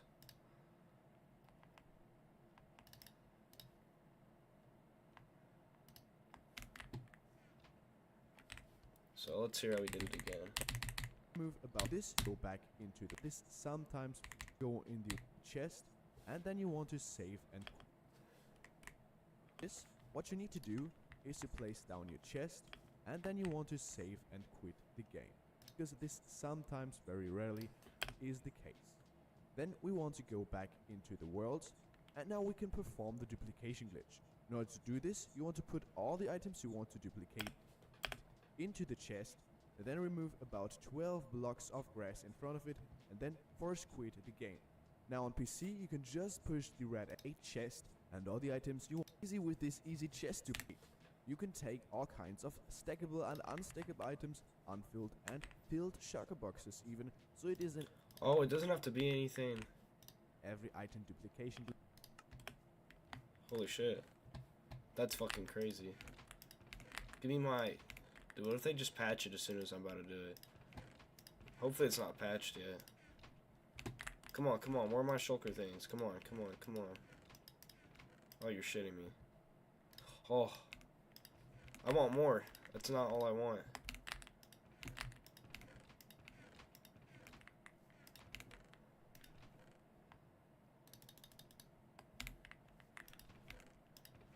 Chat.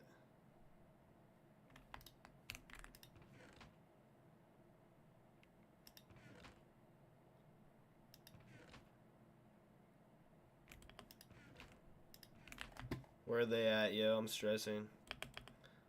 Where are all my shulker boxes at? They can't be all being used right now, right?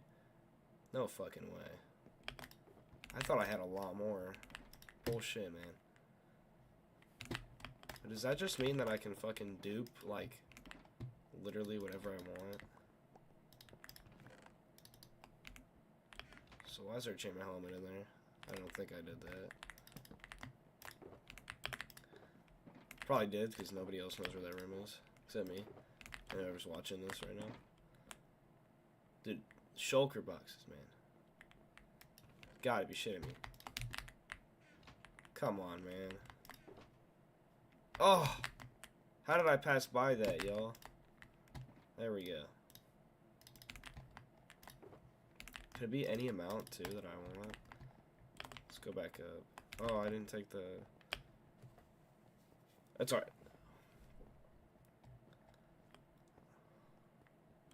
What is it to close your game? Alt F4? I don't remember. Oh, we're gonna fucking dupe these two.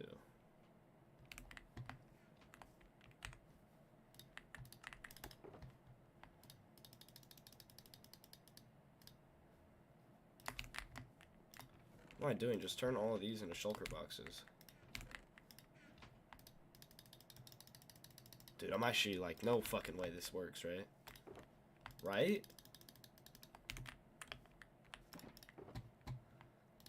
Elytra. Diamonds. Should breeze netherite.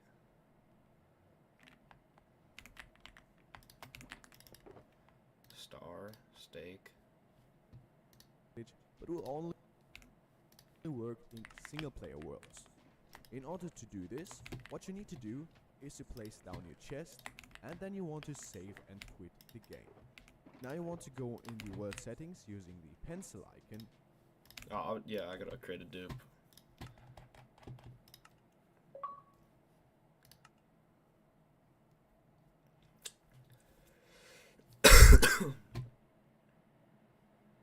There you can duplicate the world. This is just for safety reasons, to not lose any items, because this sometimes, very rarely, is the case. Then we want to go back into the world, and now we can perform the duplication glitch. In order to do this, you want to put all the items you want to duplicate into the chest. Chat, did I just lose? 12 blocks of grass in front of it, and then Did I just lose a fucking chest? Did I just lose? Did I just lose a shulker box? Chat. Yep, there was 3. And then there was 1. Or 2. How did I lose a shulker box? Excuse me?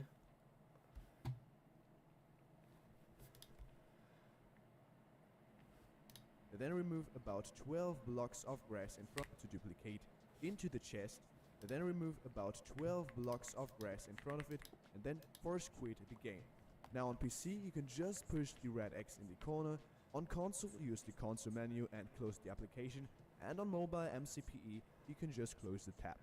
So let's do this. I put all the items that I want to duplicate in the chest, and now go ahead and remove about 12 blocks of grass. This is just a time indicator, and it can vary from device to device, but more to this later. So now I have 12 blocks destroyed, close the game, 11, and now let's go back into 12. The world to see if it worked. Wait, this is actually gonna be crazy, chat. Wait. Did I just get pranked?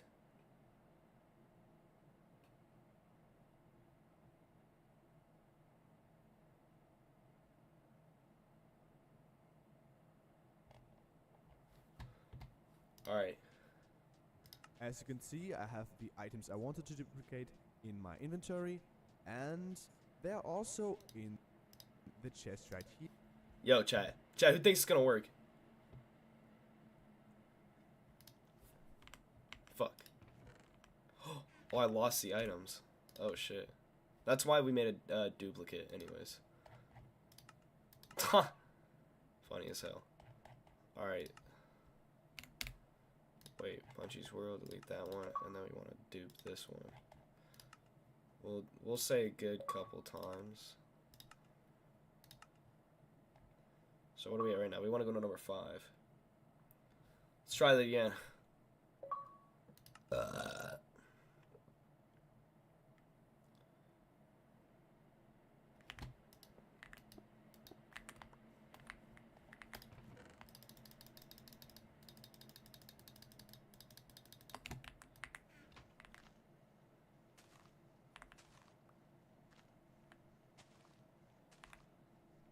Then 8.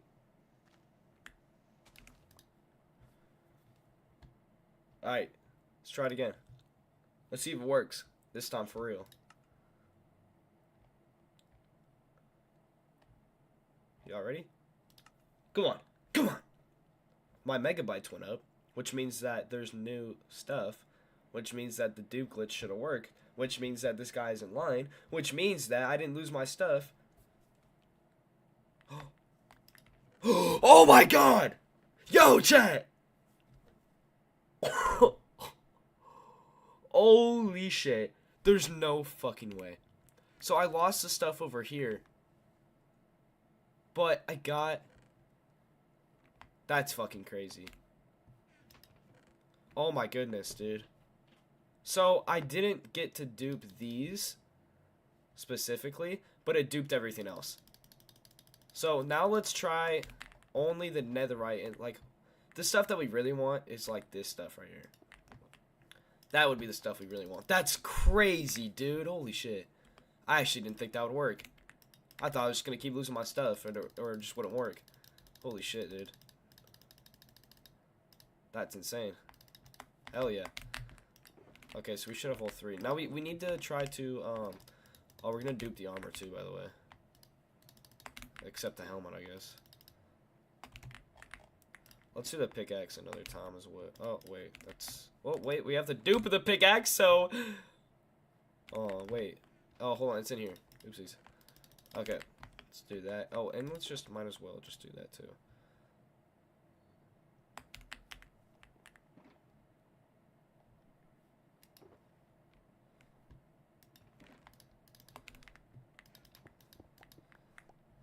So that's what we want right here, right? Correct? Where did I just put all that shit? Really?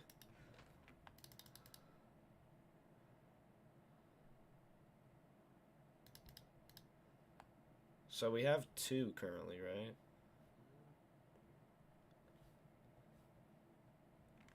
Wait. Keep it in our inventory, right?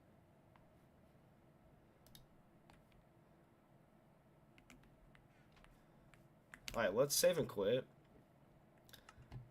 Alright, and then we dupe the world. So it would be 5 and 8. And then we delete all the other ones.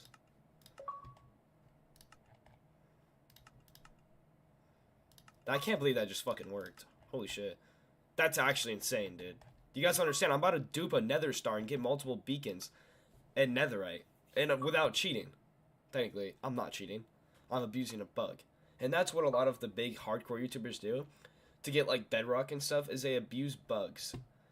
Like by switching versions and shit. That's how you do it.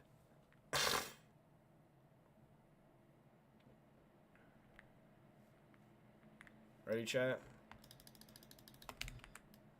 1, 2, 3, 4, 5, 6, 7, 8, 9, 10, 11. We could have done 12, but I just want to see what the difference is. Because before I did 10, now I'm doing 11. So I'm going to back up. And there's more duplication glitches too, so there might be easier ones. Oh my shitting fucking... I'm going to say like some bad words. Dude, it worked again. You can see the megabytes go up, which means it duped. Dude, that's so crazy, bro. Oh my goodness. It's crazy how he said it was super rare to lose your stuff, and the first time I did it, I lost my stuff. Oh my god, it duped everything. Holy shit, it duped everything. Holy shit, dude. So we're gonna say 11's gonna be... 11's the meta. Holy shit, dude. I could do this all fucking day. Am I going to? Probably. Let's try to do it twice at once. So all of these go there. And let's do these again. So what do we have? Yeah, we're going to try to do all the duped ones again. Save a clue, remember. This time, let's only make, like, one extra... What do you call it? One extra dupe of the world. So 11's going to be the sweet spot for blocks. Holy shit, this is actually crazy. This is going to save me so much time, too. Alright, so we got all this. 1, 2, 3, 4, 5, 6, 7, 8, 9, 10, 11. Fuck, I was a little late on it, but it doesn't matter. I'm gonna back up. Let's see if it went up. Let's see. Like, come on, come on, come on. Oh, it did not go up. In fact, I actually lost my stuff because megabytes went down. So we just do it again on the duped version. And redupe the duped version. So we can just keep doing it, basically. What else should I dupe? Probably gold. I'd say gold for sure. I didn't lose my stuff, actually. I lied. It just didn't work at all. No way it duped! Holy shit. I thought I lost my stuff. And I just thought, oh, it didn't dupe. No, it fucking duped. There's no way, bro. Holy shit, dude. This is actually insane. I'm touching everybody tonight. Wait, so let's line these up. Diamond, diamond. Another star, another star.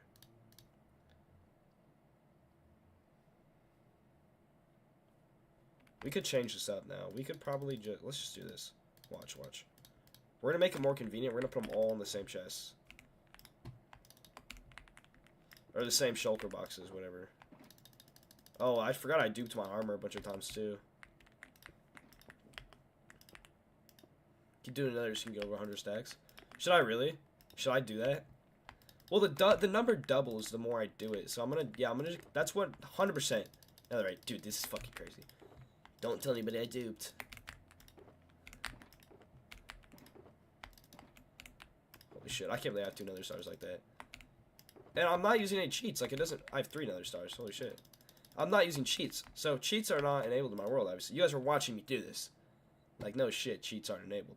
But you see what I mean, like... I can do this, like, this is crazy to me, dude. Usually in games like Minecraft, you don't have these issues. I already have a stack right here. 100 stacks is easy. I need more beacons. That's what I fucking need. So everything that I need... Oh, we'll do more mending elytras for sure. Remember, everything that we don't need is going in... Or everything that we want is going in that one shulker box. So stuff like the diamonds and nether... All of it, right?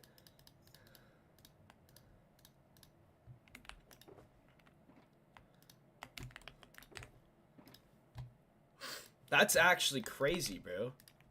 Oh, and we want to do all the pickaxes except one so I can break these, and then I'll put it away.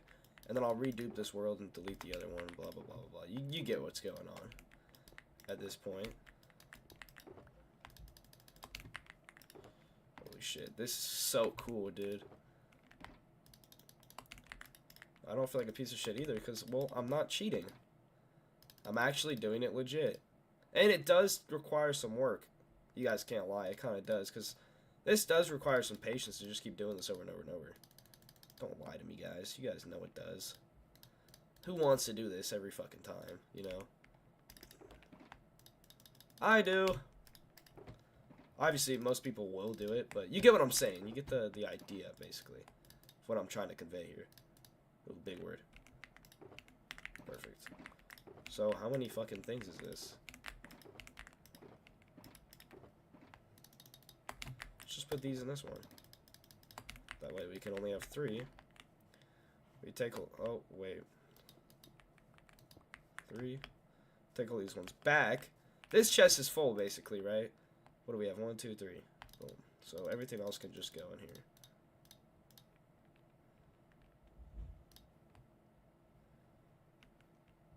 Fuck yeah.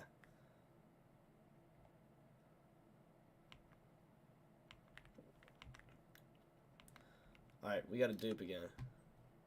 So remember, what we do to do that is we delete this dupe. Yeah, we delete this one. We dupe this one. And then we're gonna go in it. Dude, this is crazy. What else do I do? Give me like items that like will piss me off later if I don't dupe. Like, should I do like, I don't know, like certain blocks? Sugarcane might be one that I want to do. 1, 2, 3, 4, 5, 6, 7, 8, 9, 10. The Farlands, bro? So much you can make the whole far. What's the Farlands? I've gotten that joke before. I don't know what it is. Holy shit. A terrain generation bug. Oh my goodness, what is that?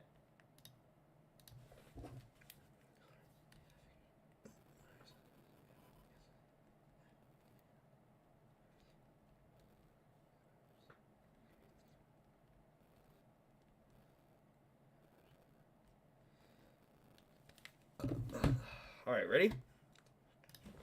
Why do I keep acting like it might not work? That's the thing. It doesn't always work, but it should. I'm abusing this all the rest of the night, dude.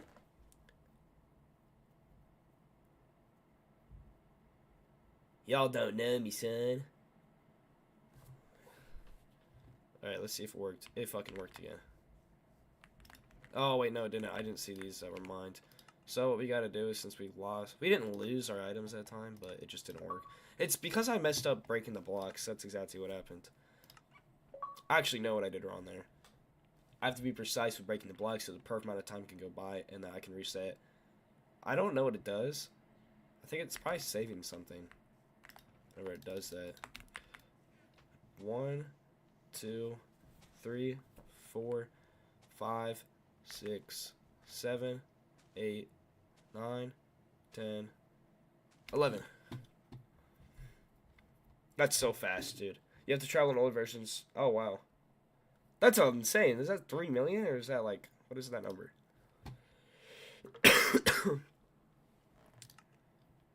Ready?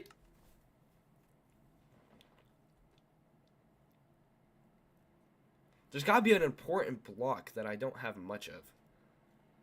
Like, what could I do, possibly? Damn it, it's not working anymore. Why are we not... How? These are literally broken. 3 million? Oh, okay.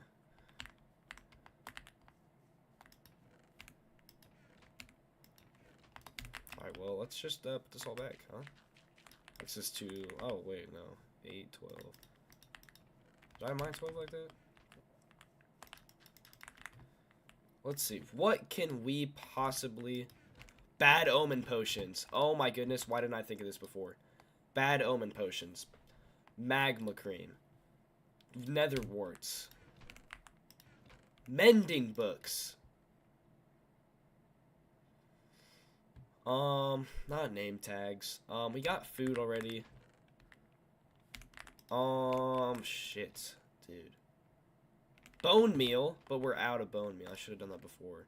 Well, I didn't know. Alright, I randomly came across this video just now. I wasn't trying to look up duping or anything. It just all of a sudden, boom. So yeah, we're abusing the bug. Shit, fuck it, dude. Wait, is that bones up there? Is that? Oh, yes. Turn that into bone meal, please. Duping the bone meal. I need lots of the fucking bone meal. Alright, let's grab another one of these shulker boxes. So far, that's what we have is mending books, right. Let's grab mending books. There should be... Oh, let's also grab, like, efficiency books, like the good ones, like... Right, we don't know how long this is going to be out for, so... Oh, protection 3 is not too bad. That's not what I'm looking for.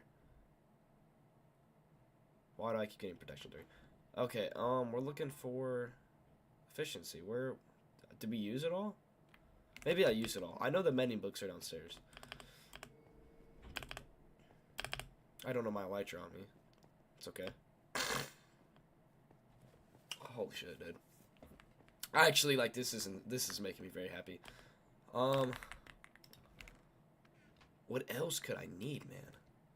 I do need the nether quartz, obsidian. Should we do it just because we can? What else? Wood? I mean, yeah, I do need a lot of wood. Let's dupe the wood.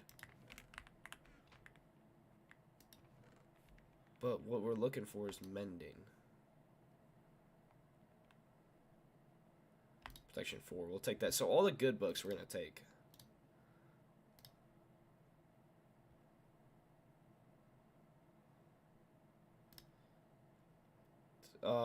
Fortune 3, yes. Definitely give me Fortune 3. This is gonna look like I'm cheating. Like, y'all know me, bro. I am not letting this opportunity just go to waste. Oh, wow. That's a really good book. Holy shit. But it only applies for 3 different things. Armor, bow, and then a tool. Oh, we'll take that. That's good. I actually need that anyways. Is that it? That's probably everything good. I'd say so. Oh, the smithing templates. Yes. What else? What else? What else do we have down here? What's in these random fucking chests? There's stuff, trust me, that I know there's stuff that I'm not thinking of that I'm gonna regret when they patch. What is it, though? Oh, redstone, 100%. You can never have too much redstone. I just don't have it up here. That's the problem. Cooked chicken. Gold, 100%. 100% on the gold. Gold is very, very annoying to do. We'll do a chest plate. And there's literally no failing this, because you just dupe the world every time, just in case anything happens. Like, what? Oh, we also need to do, like... Where did I just see a book? Am I tripping? We're not gonna go too all out on this, just because... Oh my god, notch apples! Oh! Holy shit! We're duping notch apples. Oh my god. I thought the netherite was insane. We're duping notch apples. Are you freaking kidding me? Where's all my iron? Oh, I know where it is. That was a stupid question. Okay, dude. We're duping notch apples, bro. Oh my god. That's so cool, dude. Alright, alright. Wait, what is this? Oh, wait. Wait.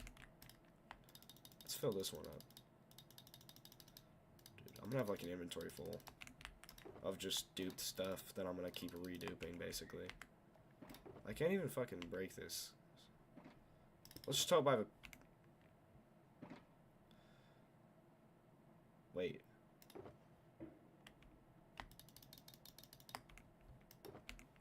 We don't need to dupe those anymore. Let's be for real. Let's be for real. We don't need to dupe. The ones that didn't really have anything in them that were duped, we don't need to dupe them anymore. Let's just chill. Alright, so what do we have in here?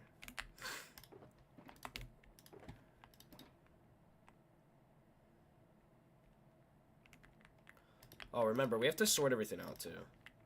So, we want to do it like this. We want to do ancient debris in 1. With another star. I don't know why that makes sense to me, it just does. Elytras that are mending, so we want the specific ones.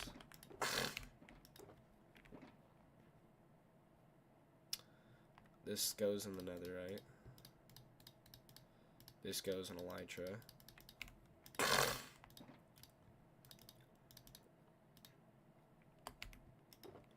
This is absurd, dude. This is... If there would be a time to use the word absurd, it would probably be right now. This is absolutely insane. Like, there's, like, I'm out of words for this. I can't believe that this is actually working. I saw this on a YouTube video, bro. Like, what the hell? Should not be happening right now, bro. Where is my food? Give me my food, thank you. I have a fucking chest, dude, like, oh my goodness. That's gonna help me so much with building, bro. Oh my god, bro, I'm gonna cry, man. I cried. But I cried like a man. Oh, shit. What else? I don't care about the armor, to be honest, like, at all. What could we fucking dupe? There's more stuff that I could dupe. I would dupe so much more stuff if I could. Like, I don't... There's certain things I don't have. Like, I don't have a Totem of Undying. I actually used it when I was fighting the Wither. Or it died with me. Died a hero. Either way. What could I dupe? We have the sugarcane. Didn't we use most of it? Could always go check as well. It's not like I can't... It's not like I don't have free range. I can go wherever I want still. Oh, I totally could have just died right there. Sugarcane we're duping. What else? There's... There we go. That's what I was trying to figure out. Was the iron. Are we duping iron? Yeah, we're duping iron. I'm out of room already. I'm out of storage. Okay. We're gonna kill ourselves on accident, so we need to be careful because we have no armor on. Remember, it's all being duped. Wait, we could still we duped the armor. We could rewear it now. I think we could. Let's just rewear it. Yeah. That just makes sense, to be honest. So we have to organize this every single time, which is annoying, but it does make sense if you think about it. Which I'm not going to thinking about it. Rather just have it all organized. Okay, so this is gonna be the iron. It just makes sense to have them their own dedicated things. And it makes less shulker boxes as well if we organize everything. Maybe not immediately, but yeah, it definitely does make more shulker boxes. More room. Or less shulker boxes, so more room. Less time. Less block, more consistent with it working and everything. This is just a bunch of random gibberish. Sugarcane should be in its own. We do have a buttload of sugarcane, so yeah, I'll say sugarcane goes in its own. We put notch apples, nether star, we put all this stuff in their own. That's actually a lot. Holy shit. And it's gonna just keep doubling and doubling. Every time it doubles. So we have this, right? We'll have double this next time. And then double it and double it and double it. So we have a shulker box full, we'll have a double shulker box full. Then we put 2 shulker boxes in, we'll have 4 shulker boxes. Like, oh my gosh, bro. People are genuinely gonna think I was on creative, but I'm just duping my stuff, so. Duplicate strength potions? Why strength potion? I don't have a strength potion. I don't even know how to make. Oh, I should do that, but I don't know if I'm going to. We're doing things a way that makes it. I'm not doing this for our own benefit exactly. I am obviously, but I'm not doing it to like. Oh yeah, here's a bunch of diamonds. No, I didn't care about that stuff. I could go mining anytime I wanted to. I wasn't. I already had like 5 second diamonds. That wasn't something I was too concerned about. But I'm trying to make it easier on myself. So, in case anything does happen, I can just get all my stuff back, basically. And I didn't turn on cheats. So, although my gut is like, this is great, but at the same time, like, now it's going to get boring. It's not going to get boring. Because I'm not in creative. I'm not grabbing stuff whenever I want. I will eventually run out of this stuff, obviously. And the glitch will be patched, so I won't be able to do it like this. Sure, it's not the natural way of doing things. But who asked you?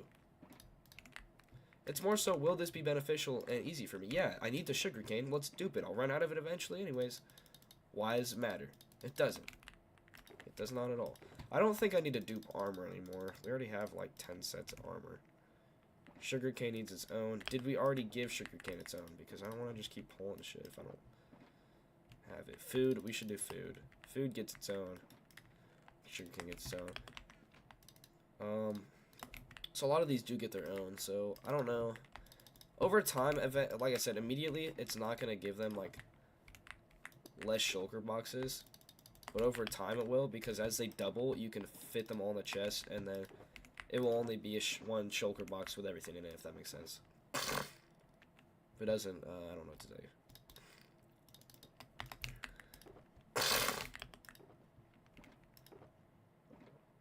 I don't know if we should keep doing elytras. Probably not, so let's just take that with us. Oh, I need the... Yes, we're going to do that as well. And so, what is this going to be? This is sugarcane. This is food. Let's put the food in there. Put the food in the bag. So this is a lot of shulker boxes now, but it won't be soon.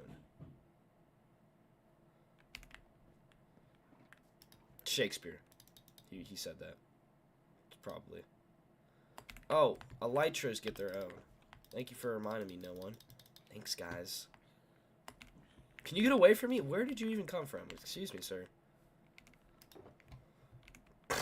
This needs to go in there. We're doing gunpowder.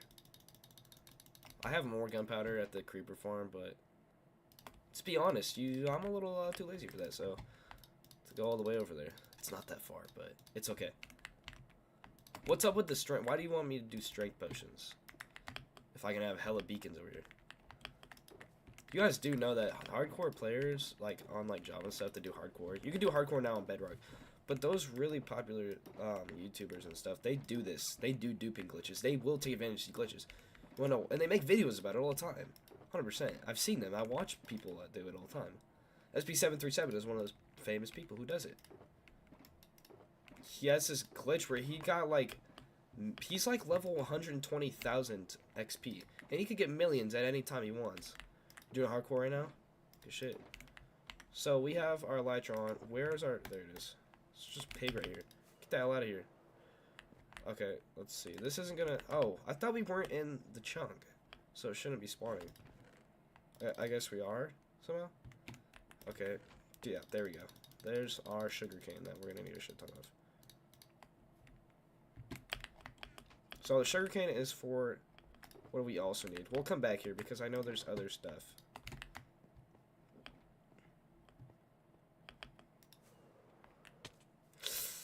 Ow. Acting like that hurt me in real life or something.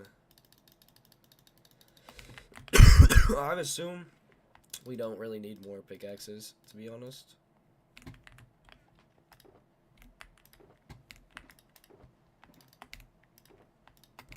Obsidian should probably get their own. Like, these will all get their own, and then eventually it'll become smaller and smaller as they dupe, which might not sound right at first, but it is.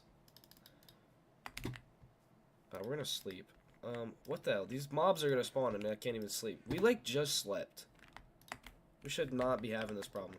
I'm probably gonna dupe beds as well, because you need those for netherrack farming. Even though, like, I don't need to do any of that. That's not the point.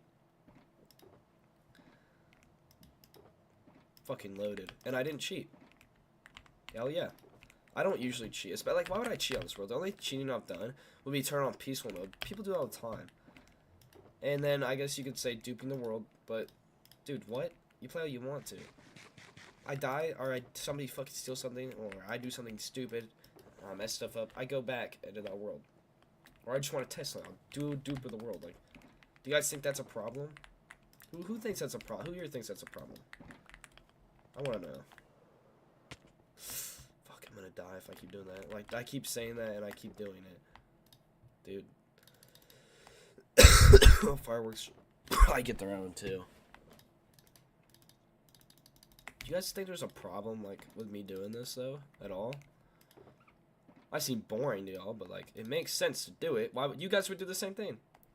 If I die, I'm cooked and I'm playing on Java. Oh, shit. There's hardcore mode on, fucking, what do you call it? On Bedrock now, too.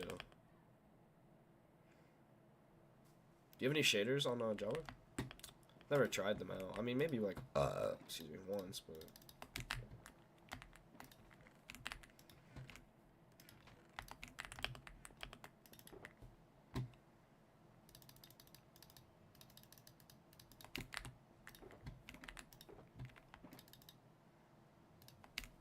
Is this bad, though? Somebody tell me, is it bad that I'm doing this? Do you guys personally think? Like, everybody here, I know everybody here to take advantage of it. Sky Sugar Pack? Nice, nice. So, you know I said less shulker boxes? I'm not kidding. Like, there's a lot here, obviously. But the fact is that, like, there won't be a lot here. That's everything, I think. Yeah. What else do I need? I don't think I need it. I didn't really need it. Wood. We have to do wood. I'm always needing wood. We're doing wood. I'm doing wood. Let me go to sleep. No, no, no. I don't have a sword, and that creeper's gonna fuck things up. Need my sword back. Just looking through these, just to make sure there's nothing. I mean, slime. Yes. 100% though. What else? What else? Potions, potions, potions. Speed, You got the magma already too. Saddles. What do I need saddles for? Name tags. Bro, is it? Answer my question. Is it bad that I'm doing this? I don't want to reset my world because I fall down. Why would you reset your world? Is it bad that I'm doing this? This isn't a hardcore world either. But like, you guys would do this, right? Like, it's not just me.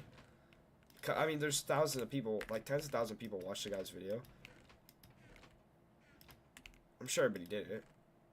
They watched it. They watched it for a reason. You would? Exactly. Exactly, bro.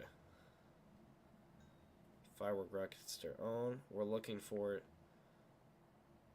Certain one. This one, right here. That one's gonna be the rip shit. Thank you, for letting me go to sleep. Oh my goodness. Yes, dude. Okay. Now we got this.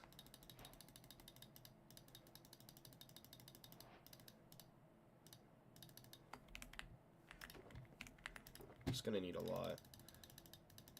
So fucking glad, dude. Oh my goodness, because I'm so sick of farming wood and... Ah! So sick of it. Redstone, remember? Redstone, yes, thank you for remembering.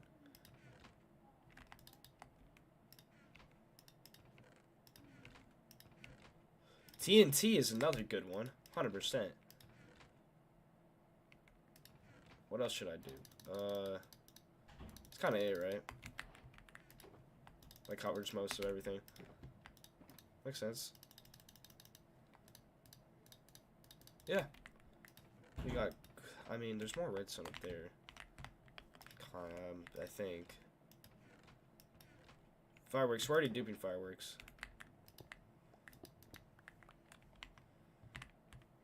Alright, you sure already?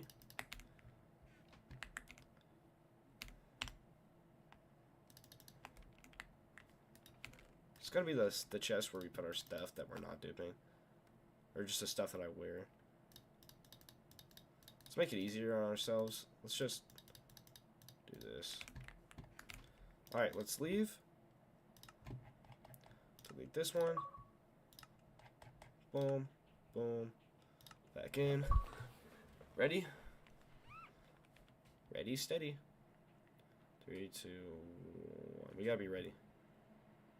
Let's go, let's go, let's go, let's go, let's go. Why do we pick it up? Why do we pick it up? Why do we pick it up?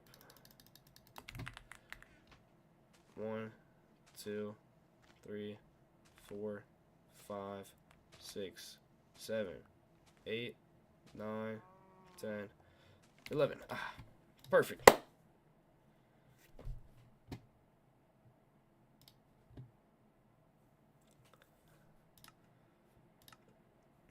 Looks like it worked again. If it doesn't, we just keep redoing it until it works. That's it. To duplicate in my inventory, and they're also in the chest right here. Actually, this time I duplicated every single item. Now for the case that it didn't work for you, use another time indicator.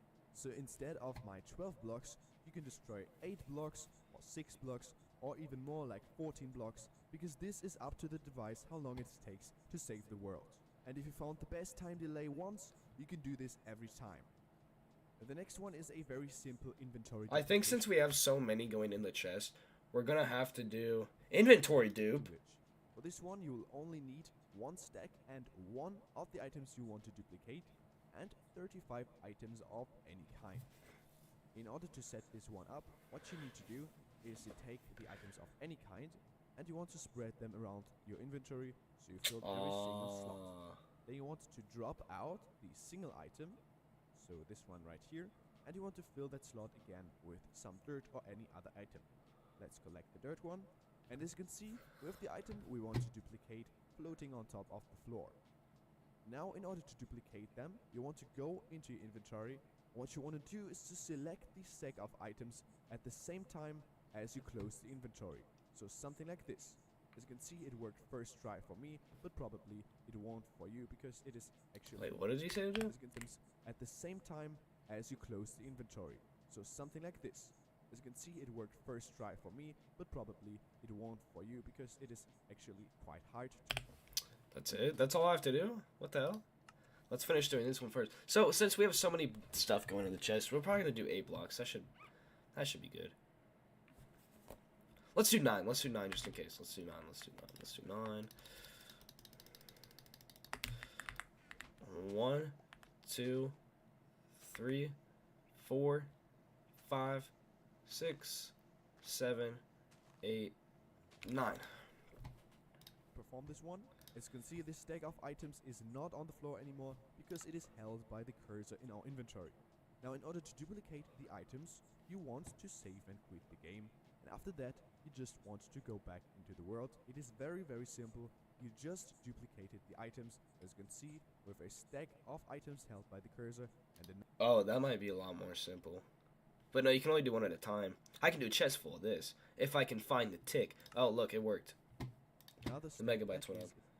Everyone loved to build a house with diamond blocks and Roblox. Yes, dude. I remember. Yes, dude. Always. Now and perform this one again. I'm gonna do that in survival.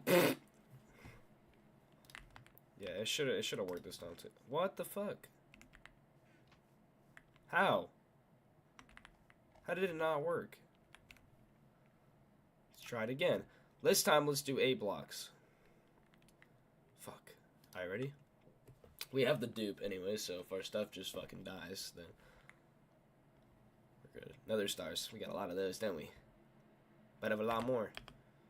Alright, ready? Since it takes so much time, let's do 7 blocks this time. 1, 2, 3, 4, 5. I'm just gonna do 6 that time. I messed up one of the blocks. The stack of diamonds. Let me see if there's a better way to do this. That's fast. Because this is fast.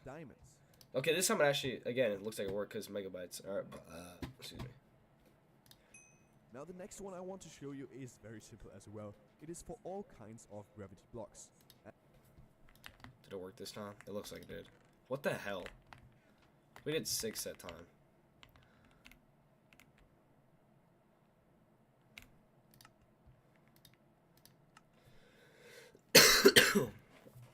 Fuck. What if we can only do it at small amounts? Do we need more time? I think we might need more time. So let's do 8 this time. Let's see if that's a 1, 2, 3, 4, 5, 6, 7, 8. I'm doing 10.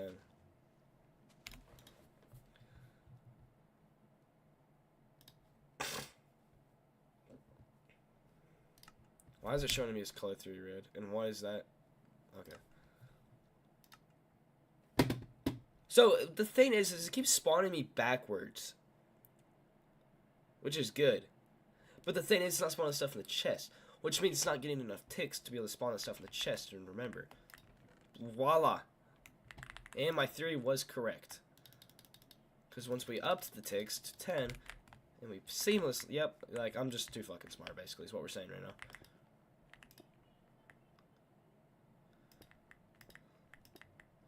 Now remember, we gotta organize these, but it gets easier to organize and easier. As long as we don't keep adding stuff, it just gets easier. And so for real, it really does. It does get easier. Because the blocks that we have, like there's a lot of shulker boxes here that aren't fully like filled, like this one for instance. So once we get that one fully filled and all the other ones, like we'll just keep subtracting away from, look at this, that's 1 right there.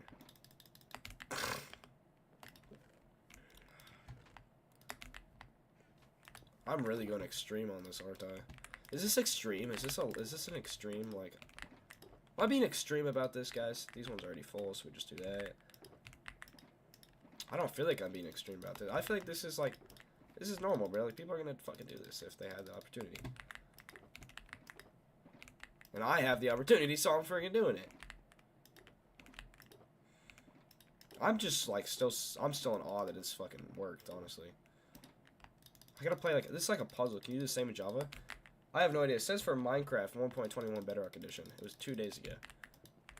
You could try it, but yeah, it has to be, the thing that's hard about it, even though I think the glitch is easy, is that you do have to find the perfect amount of blocks to break. Or else it won't work. It will just keep setting you backwards, but not spawning the stuff in the chest. Because the reason for breaking the blocks is, it's like a time thing for the game itself. That's really what it is. Once you find that, it becomes easier. But, if I'm putting a lot of stuff in these chests, right?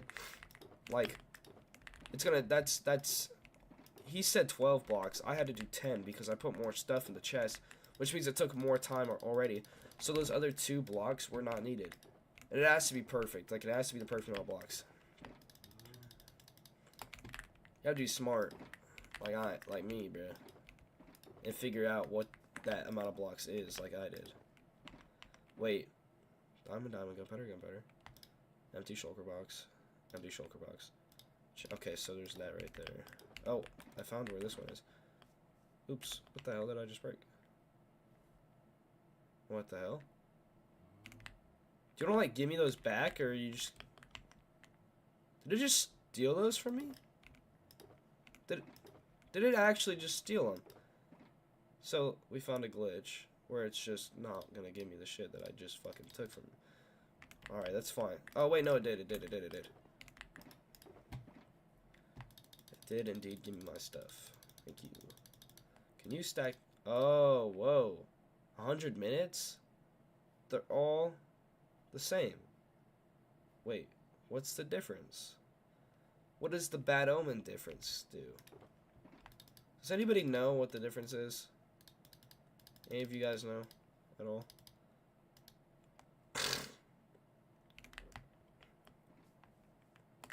So since I don't want any chests that aren't full, or shulker boxes, I'm going to put, like, I'm just going to stop duplicating the ones, because we don't need this little extra amount. Why is there a random slime ball? Did I never dupe the fucking slime ball? Did I never dupe the slime ball? I did. There we go. Like, we want them all to be full, that way we don't have to keep adding more shulker boxes. That's the whole point, is not having a bunch of shulker boxes. Dude, I hate playing fucking guess which thing is in which one, bro. Fucking hell.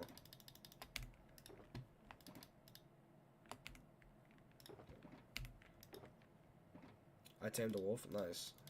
Put some armor on it. That's in Java too, right?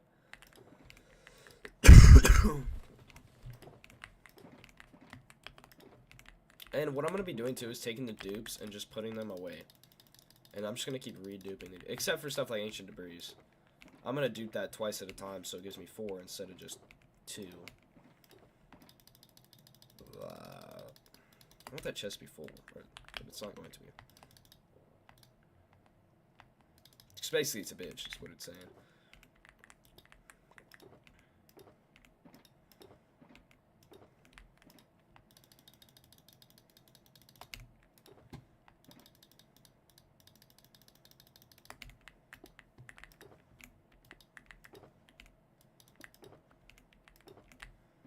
I've yet to see those other elytras.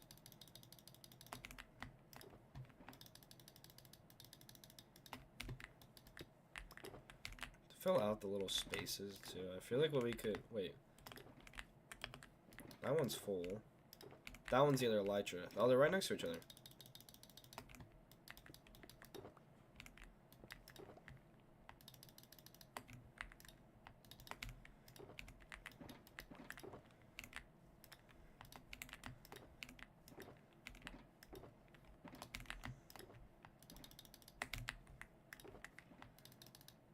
Giving these two their own.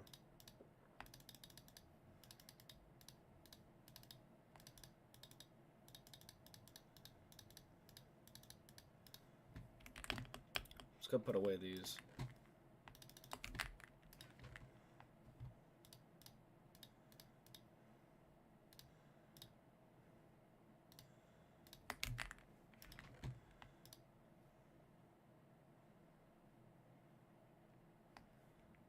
Dark Oak log. We don't need to double do it. We could, but only if it's important, remember. So, like, diamonds, yeah, we're gonna double do that shit, bro. Gunpowder, sugarcane, iron, steak, gold. Dark Oak, ominous, elytras, fireworks. Okay, it doesn't seem like anything over here is double duped, so... That's good. The amount of times you burped in the stream is insane. Shut up, monkey. Wait, where's my obsidian one? It doesn't look like it duped my obsidian.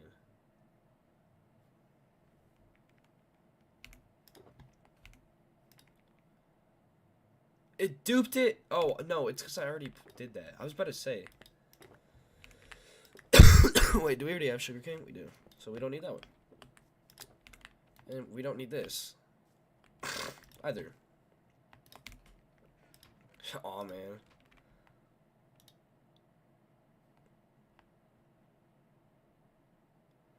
That's it. That's all we gotta do now.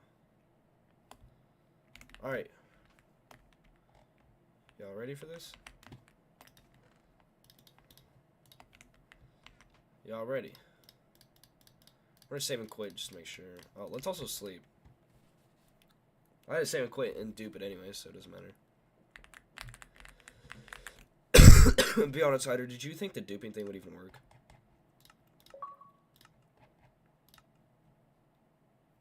Did you genuinely think when I was talking about this, it would work? Fucking did. So fuck you.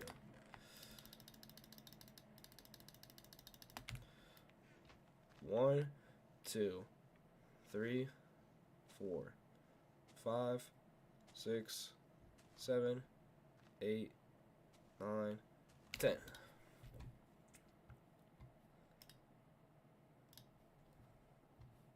And it just requires some which you can get from wandering traders. Well, it spawned me back, it looks like, because if you see in the little, like, window thing that, like, shows you, like, oh, this is where you last were. Like, you know, like the picture thing. It shows me back in my bed. So, let's see if it worked. Why does it load the fucking chest, but nothing else?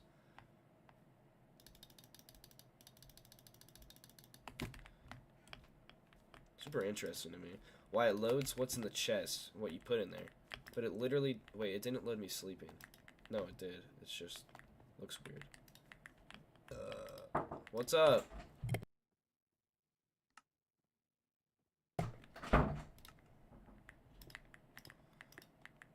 Hi again.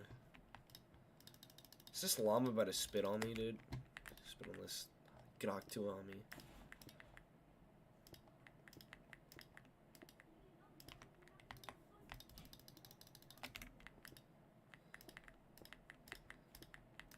Okay, so now these chests should basically be like cut in half at this point. Why are you looking at me, huh? You wanna like go away?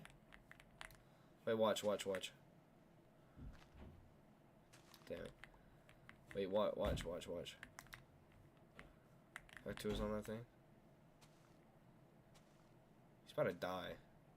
Nuh-uh. Get back there. You wanna look at me like that again? Goodbye. You can't even see him. It's just gone. Maybe it's maybe the llama is the friends we made along the way.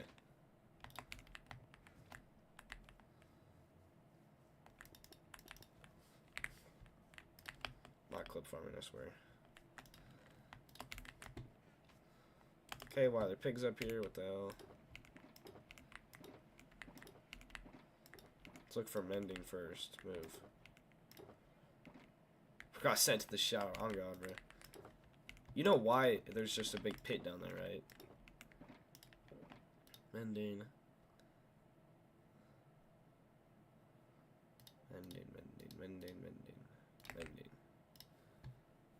Mending these nuts on your mouth. You don't know? I'm making an upside down pyramid. I had the wither down there. I think it was yesterday, yeah. Breaking out a bunch because I've tried it once and we barely had it alive because we kept dying. To put it simple. That's like all the books in here that are good. So why don't we just stick to like fucking hell. Dude, they're all good. That's the problem. Stick to men. Like how much? Let's just do it like this.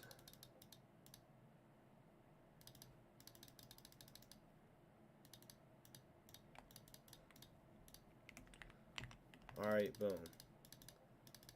Damn, why does my Discord keep popping off like that, though? Let's do the same thing again. What the hell is going on? What is going on, actually?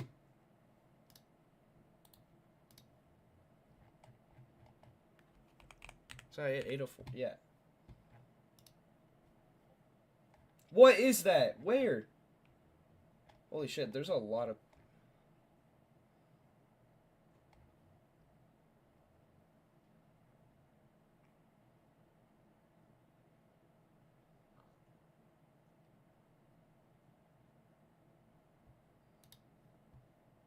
I'm meeting this fucking server. It's 8:04, yeah. It's like 11 for you, I'm assuming.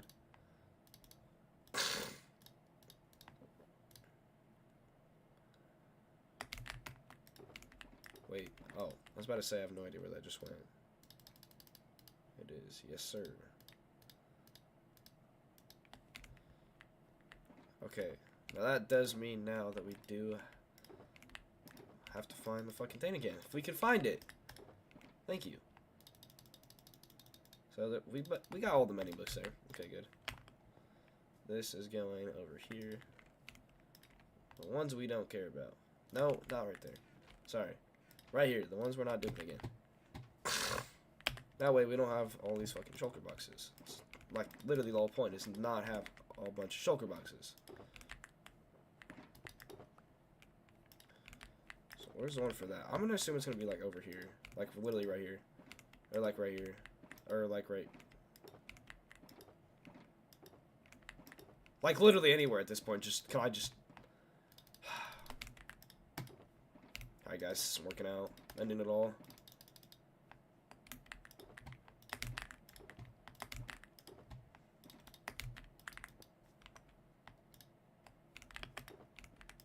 Literally every shulker box that I have should be full. With the exception of a couple, like the gold, because we haven't duped it enough times for it to be full.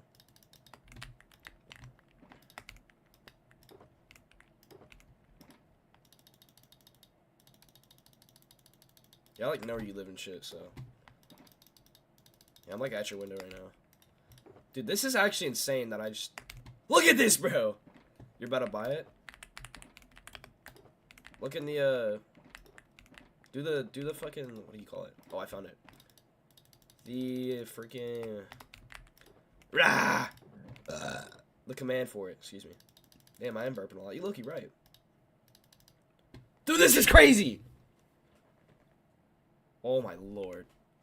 This is this is bananas. What am I saying, bro?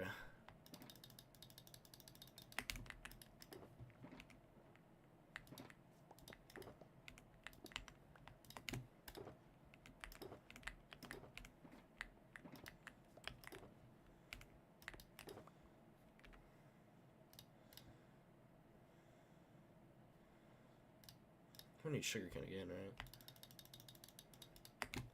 Did you see that chest, my boy? Did you fucking see that?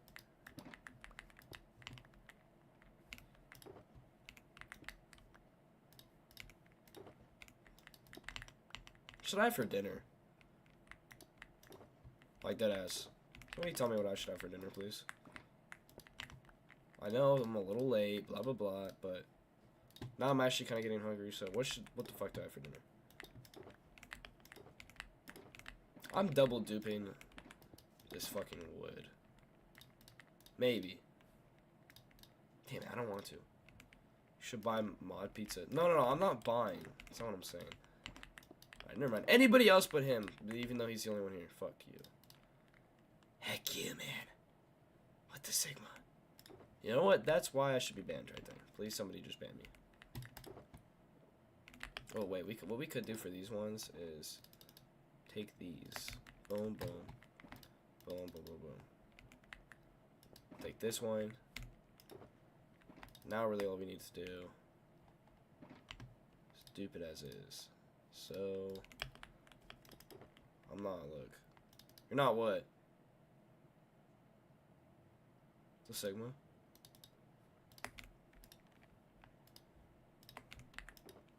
Oh yeah, I know it's two other people, or one other person. It's probably Luxury. He like never talks. I like bet it's Luxury, dude. I won't bet that, but I'm pretty confident Luxury Mark is in here right now. Honestly, if we put the blocks in there, we get more, right? So let's just do that instead of putting all the quartz in there. Eventually, we want these all to be blocks anyways. So we have that down. Perfecto. What are the other ones? Oh, we need to go empty this out. What the hell is this guy doing in here? Does he not know who I am, chat? Tell him who I am. I'm Punchy. I'm Pun motherfucking E. Sorry, guys. Uncalled for. Won't happen again. Okay, so there's a lot of chests, but like I said, it will go down eventually. Like, what do we need? We need like this much, right? Dream. Oh, a little less.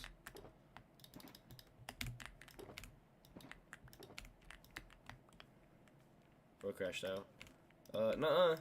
Type shit. Wait, do we already have fireworks? I'm assuming. Wait.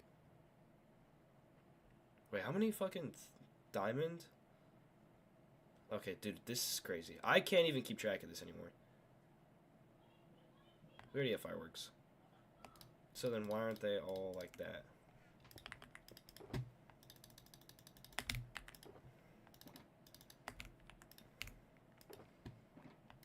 Mine's fourth. Right now in Minecraft, it's like 1600. So it's technically not correct, whatever I just told you. Which is 4,900. And I lowered mine anyways. So we actually have more of these guys now. What we're going to do is we're going to leave and dupe it, because we're just like that. Wait, you want to know what's crazy? Is that, like, I literally can't play. It's calling me Color Theory Red. So I can't play with anybody. Where's Punchy at? Right here, I guess. It's alright. Alright, so what we're going to do is dupe it. We're going to get rid of this. And dupe it.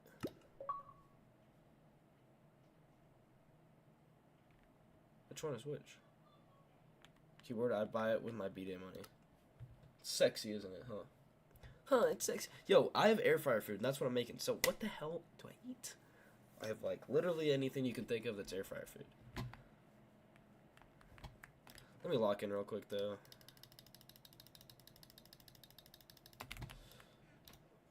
One, 2, 3, 4, 5, 6, 7, 8, 9, 10. Martin had a dream.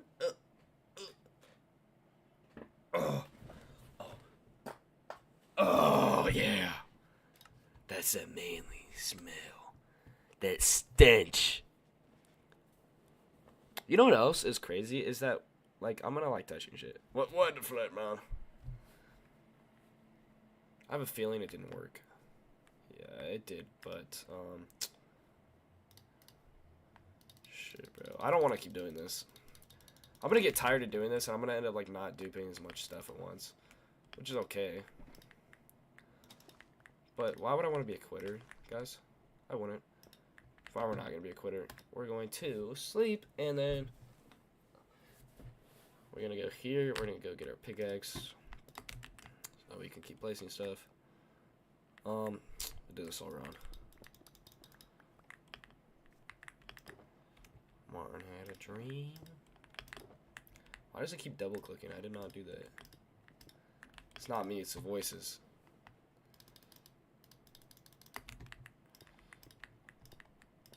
Like, basically dead. Alright, so now we shouldn't have this many shulker boxes, for real. It's actually gonna get cut significantly. It might be close to the same as before. Actually, no, because gold's getting golden. I don't know. She might be more, because we're doing 2 of everything. Mostly. So what do we need? Diamonds, we already know. Found a pink sheep. Did you actually? Yo, isn't that the that's not the rarest thing that I heard.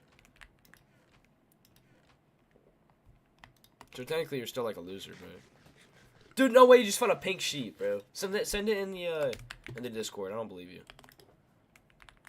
Guys, he's lying. Guys, ban him. Even though he's a mod. Wait, no, he's not.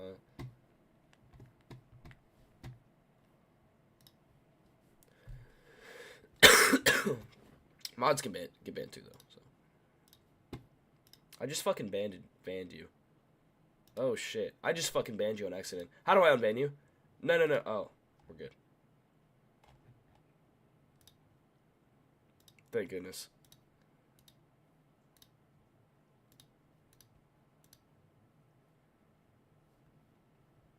I just accidentally banned you. You're unbanned now, though. You're good now. That was close as fuck. Okay. I got scared. I was like, no, it's the wrong button.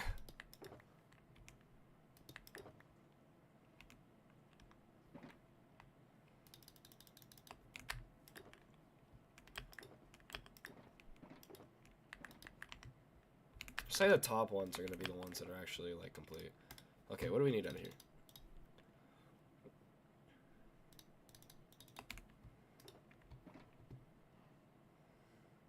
I feel like these should have their own.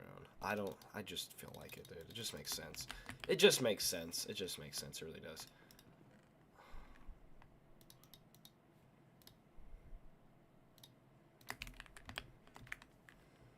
Like, they're all... Eventually. And there's nothing else that I need to do anyways.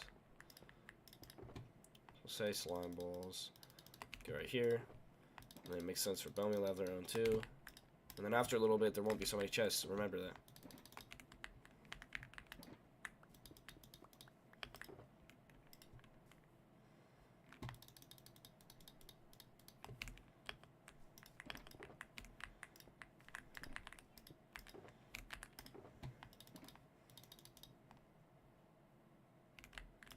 Where's the bone meal at? Oh. How do you send pics on Discord? You press like the little plus button. We don't need to double dupe elytras. Honestly, I don't even think we need any more elytras. Let's just get rid of elytras.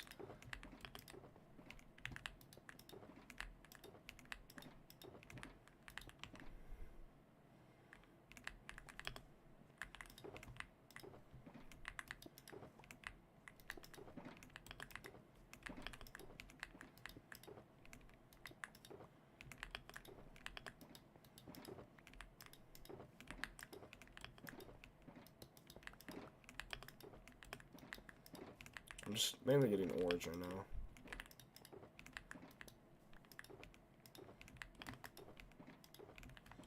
So we're double duping ores.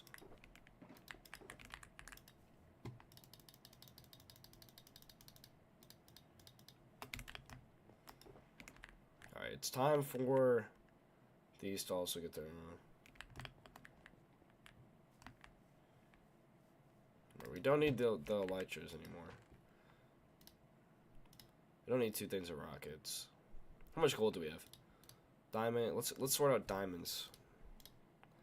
There's gonna be at least 4, I think, or 6. I'm not sure.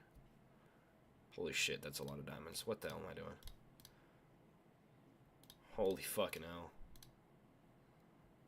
There's more. Dude, there's more. How many diamonds did I put in there? Do I need more diamonds, yo? Does it hurt to have more diamonds, though? Why can't I have more diamonds, huh? What? There's another one?! Wait, what? Wait, that doesn't even make sense. Wait. Wait, what? Hold on a minute. How many of these fucking shulker blocks do I have that were like that? I need to, like, space these out. Alright, the ones that we're not gonna fucking reuse. It's not gonna be that one. It's gonna be this one. Alright, not reusing that.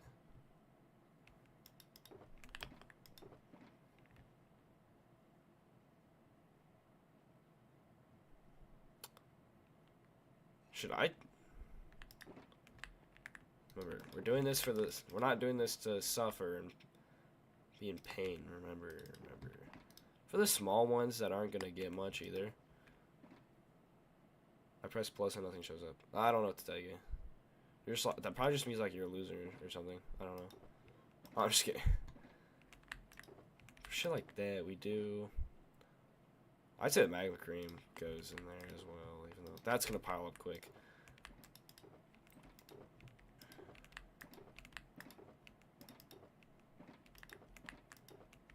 Oh, we want this one, by the way. And then we should have more diamonds over here, which is just fucking insane. We don't need more elytras, remember. We don't need more elytras. Dude, they're right here! We still have a whole another chest full, by the way. That's absolutely fucking crazy. So the point of this was to put ancient debris in their own. And then the ingots in their own as well. We're gonna get a full fucking netherite thing. And yes, we did not cheat either. So, it's cool.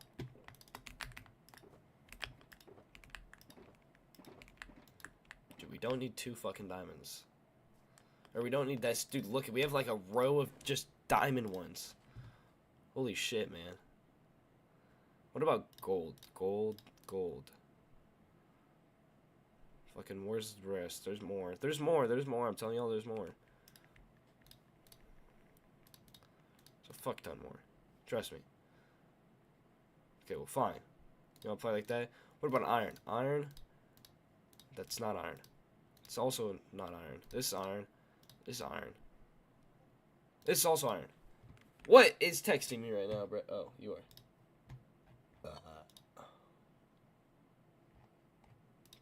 Holy shit. No way. That's sick, dude. Damn, I'm like dying. Sorry. Excuse me. I forced that one out because it was funny. Was it, though? Was it that funny?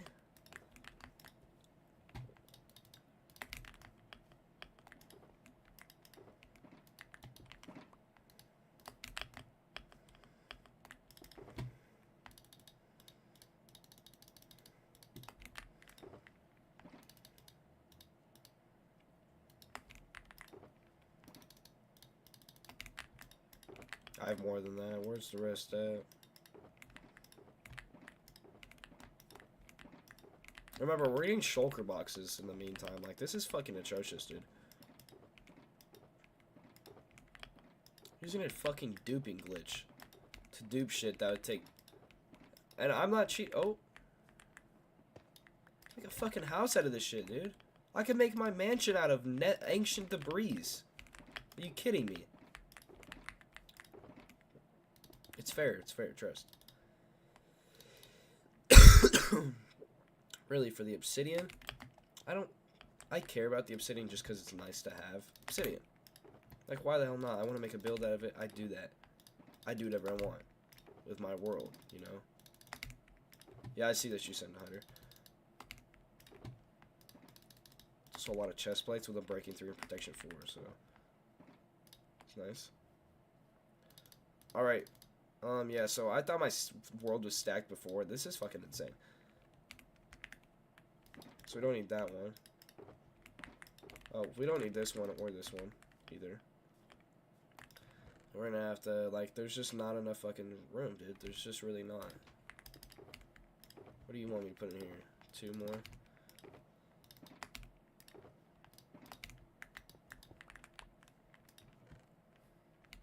Totally is right there. Okay, so we need this one right here. Fireworks, steak, enchanted. Steak is in there. Enchanted books are in there. How many chest plates are in there?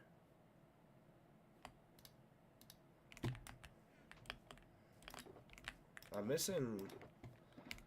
Am I though? I don't even know if I'm fucking missing it, dude.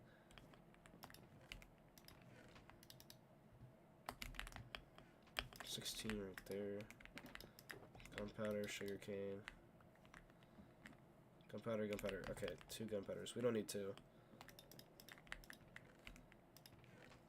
Actually, gunpowder is really important. Like, at the same time, like, we don't need it.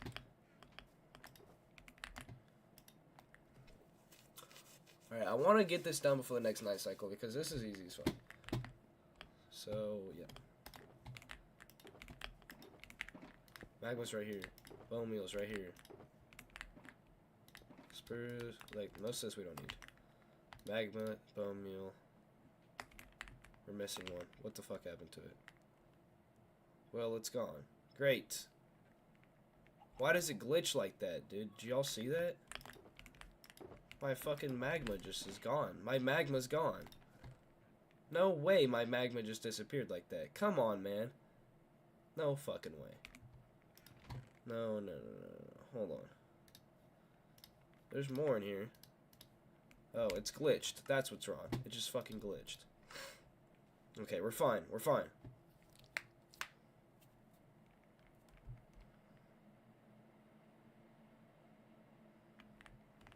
Did I just fucking dupe something? Oh. Okay, here's my... You know what? Fuck it. We'll take this one. We had a specific chest for this. Remember that. Now it's gone because it just fucking disappeared. But it's not like I can't, you know, get any of that back, so... It's alright. Slimes. Do we already have the dark oak? We do have dark oak, so which means we don't need it right there. Quartz. We don't need these. The fuck no. We'll doubles do iron, double gold, double diamonds. Why'd you mom me? Why not? You want me to take it away? What the flip?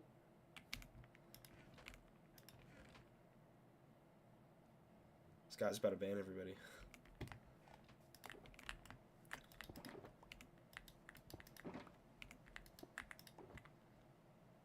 Actually, they're still around the same amount that we had before, I ain't gonna lie. Oops. Oh, you know what we should also do? What's something that will grow slowly but surely? None of these. Okay, we keep adding stuff. That's a problem. We need to stop adding stuff. 1, 2, 3, 4. 4. No, we can't just say 4 and it gives us 4. We gotta actually pull out 4, man. Come on, man. Okay, so there's more than there was before, but it's okay. Because we decided to double stack stuff and then give these their own their own thing. Wait, magma cream? Wait, I found it. Wait, oopsies.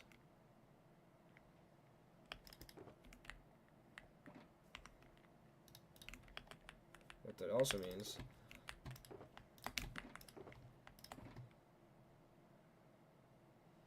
And then that also means that we can put these inside here. That takes away 2. It also means that we can also put the golden apples in there. Perfect. So all these will grow slowly except the magma. The magma is going to be the most not slow thing.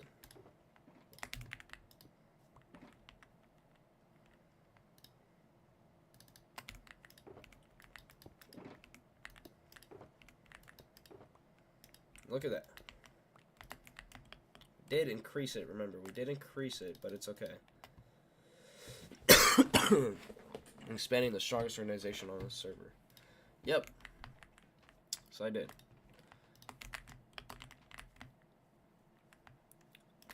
Let's start putting my pickaxe in there. I'm doing it with a passion, though, so it's okay. Doing it with a fucking passion.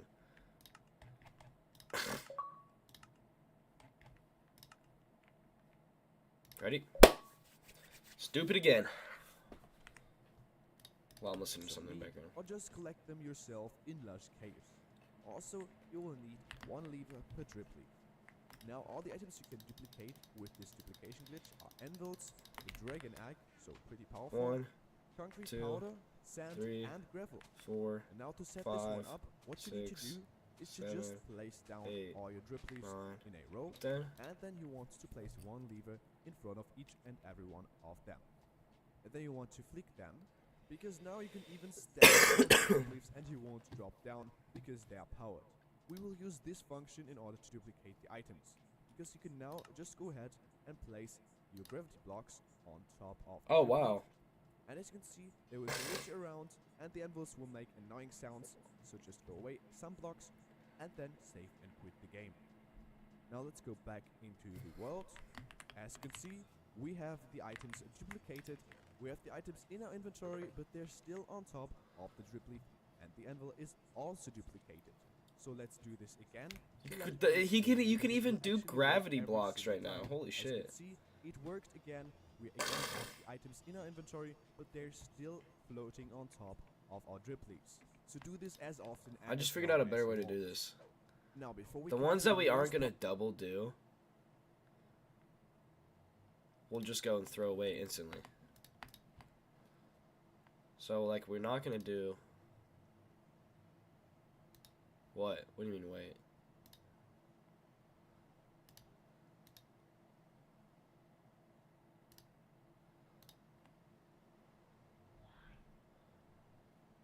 I'm not on a server.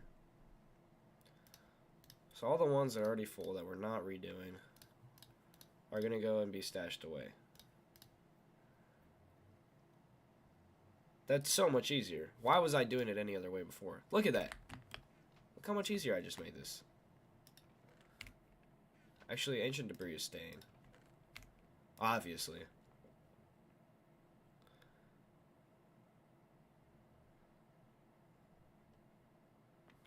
Wait, what the hell? I did not realize this. That makes more sense now. Without cheating, how? Also define cheating again, please. Like turning on cheats or what?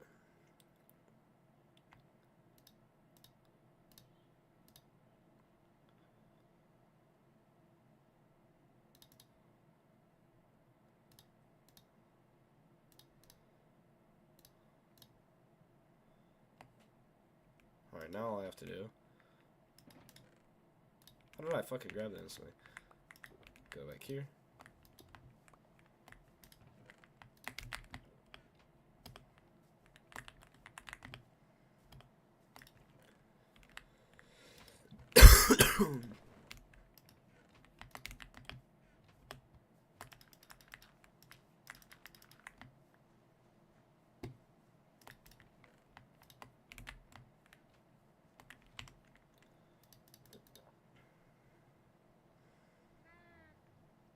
Moo moo moo moo moo moo moo moo moo moo. Alright, now how do you do it then if you know how? Alright, let's line all these up then.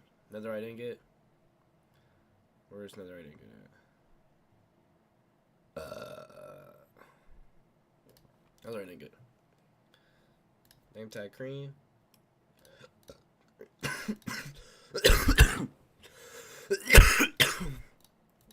Ancient debris. Ancient debris. Actually, we can just take these two. Bone meal. Bone meal. Slime ball. Slime ball. So you need a build time that makes it so ender pearls will start circling around the star and you can put it as much ender pearls as you want, and then the game will become way slower. That doesn't increase the tick rate. I don't think. At least. The tick rate is something that's like, you can't make it 0 tick. That would increase the tick rate. We want it to be a lower tick rate. For farms and stuff. Why would you want to increase it, dummy? Fire rocket? Wait, what the hell?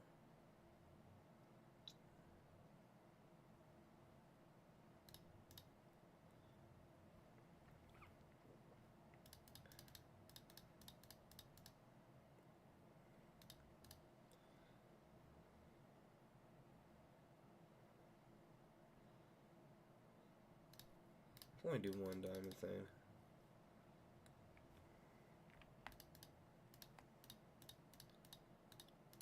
Alright. Let's put all these together now.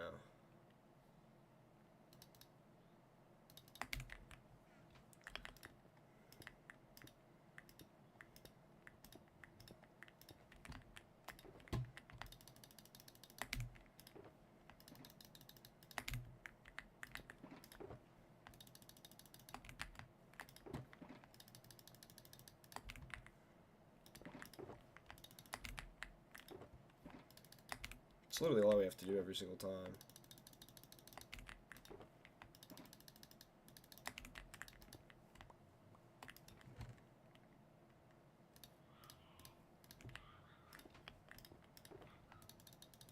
Until they're all full, remember, until all these, like, most of them are basically full, but until they're not full, we're just gonna have to keep filling up these chests, or these other shulker boxes.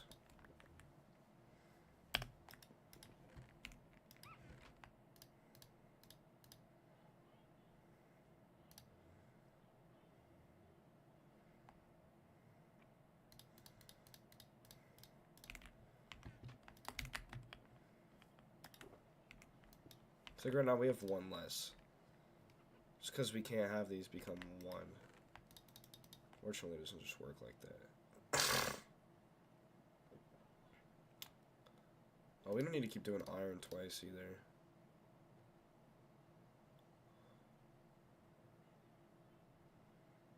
I don't think we need food anymore. I think we're good on food. I think we're good on books. Everything else is staying though. Wait, gold? We need gold. Is there still gold over here? Yeah. Okay, perfect. Okay.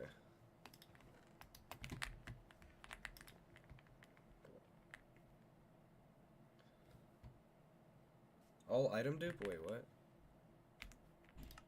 What's this say? Of all of them, I want to build this zero-tick help duplication farm. Oh, what were we just talking about? This is Tick. glitch-based as well. It got fixed by Mojang, but there still is a version out that works, so this makes this farm a glitch. Using this farm, you can not only generate infinite amount of help, but also bone meal, fuel, and experience. And you will only need all these items. To start off the build, you want to dig down 2 blocks, and then place a sticky piston in the hole facing upwards. On top, you want to place a sand block, and then you want to place 2 solid blocks in these 2 locations, and 1 in this one. Place another sticky piston on top of this exact block, and then a sand block right in front on top of this block. Now go ahead and place a collection Whoa, what chest, the hell? How did he do then that? a sand block right in front on top of this block. Now go ahead and place a collection chest right in front. That transition of was the sand crazy. block. In this position, go behind the entire farm and place a T. What's up? solid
Trump said that the former ICE director and stalwart on border control, Tom Homan, will be joining the Trump administration in charge of our nation's borders. The borders are, including but not limited to, the southern border, the northern border, all maritime and aviation security. He continued, I've known Tom for a long time, and there's nobody better at policing and controlling our borders. Likewise, Tom Homan will be in charge of all deportation of illegal aliens back to their country of origin. Congratulations to Tom. I have no doubt he'll do a fantastic and long-awaited job. So this is one of the first official positions that Trump has filled. And this is going to be the person who, you know, and the good thing is here that Trump is actually explaining what the borders are is supposed to do, which is already. So already he's done. He's not even the president yet, and he's already done more in that regard than Biden ever did. Because, as we know, famously he put Kamala in the position of borders are, but never told us what exactly that entails. What is she doing exactly? Turns out she did nothing. Well, except facilitate the flood of more illegal immigrants into the country. So she did that. But in this case, we're being told exactly what he's going to do. And that includes he is going to be heading up the mass deportation program. So who is this guy? And if you're not familiar with him, not sure whether you should be excited about this appointment or not, I think there are two clips that should tell you everything you need to know about this guy. First, here he is in a hearing somewhat recently, getting interrogated by AOC. Let's watch that.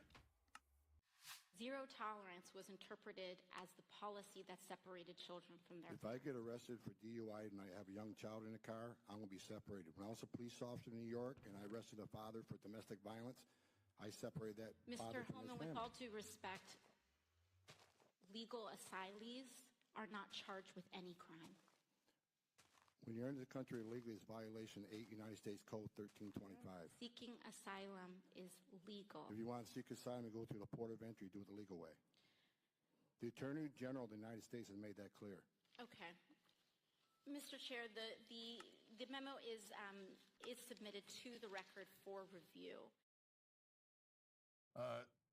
She's got nothing at the end. Okay. Nothing at all. Nothing at all. Because, of course, what he said there is very simple, very correct.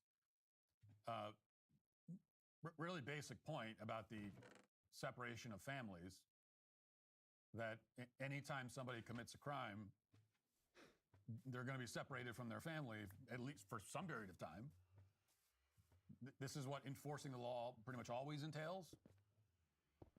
And you never hear anyone lament that fact, or you might lament it.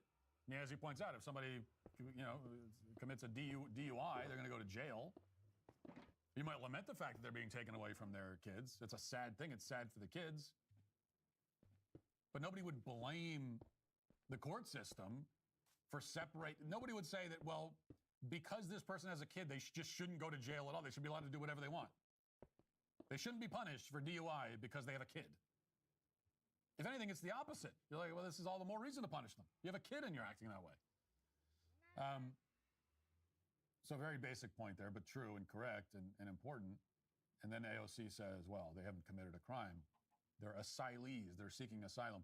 And you notice, of course, what's happened here. It's very obvious that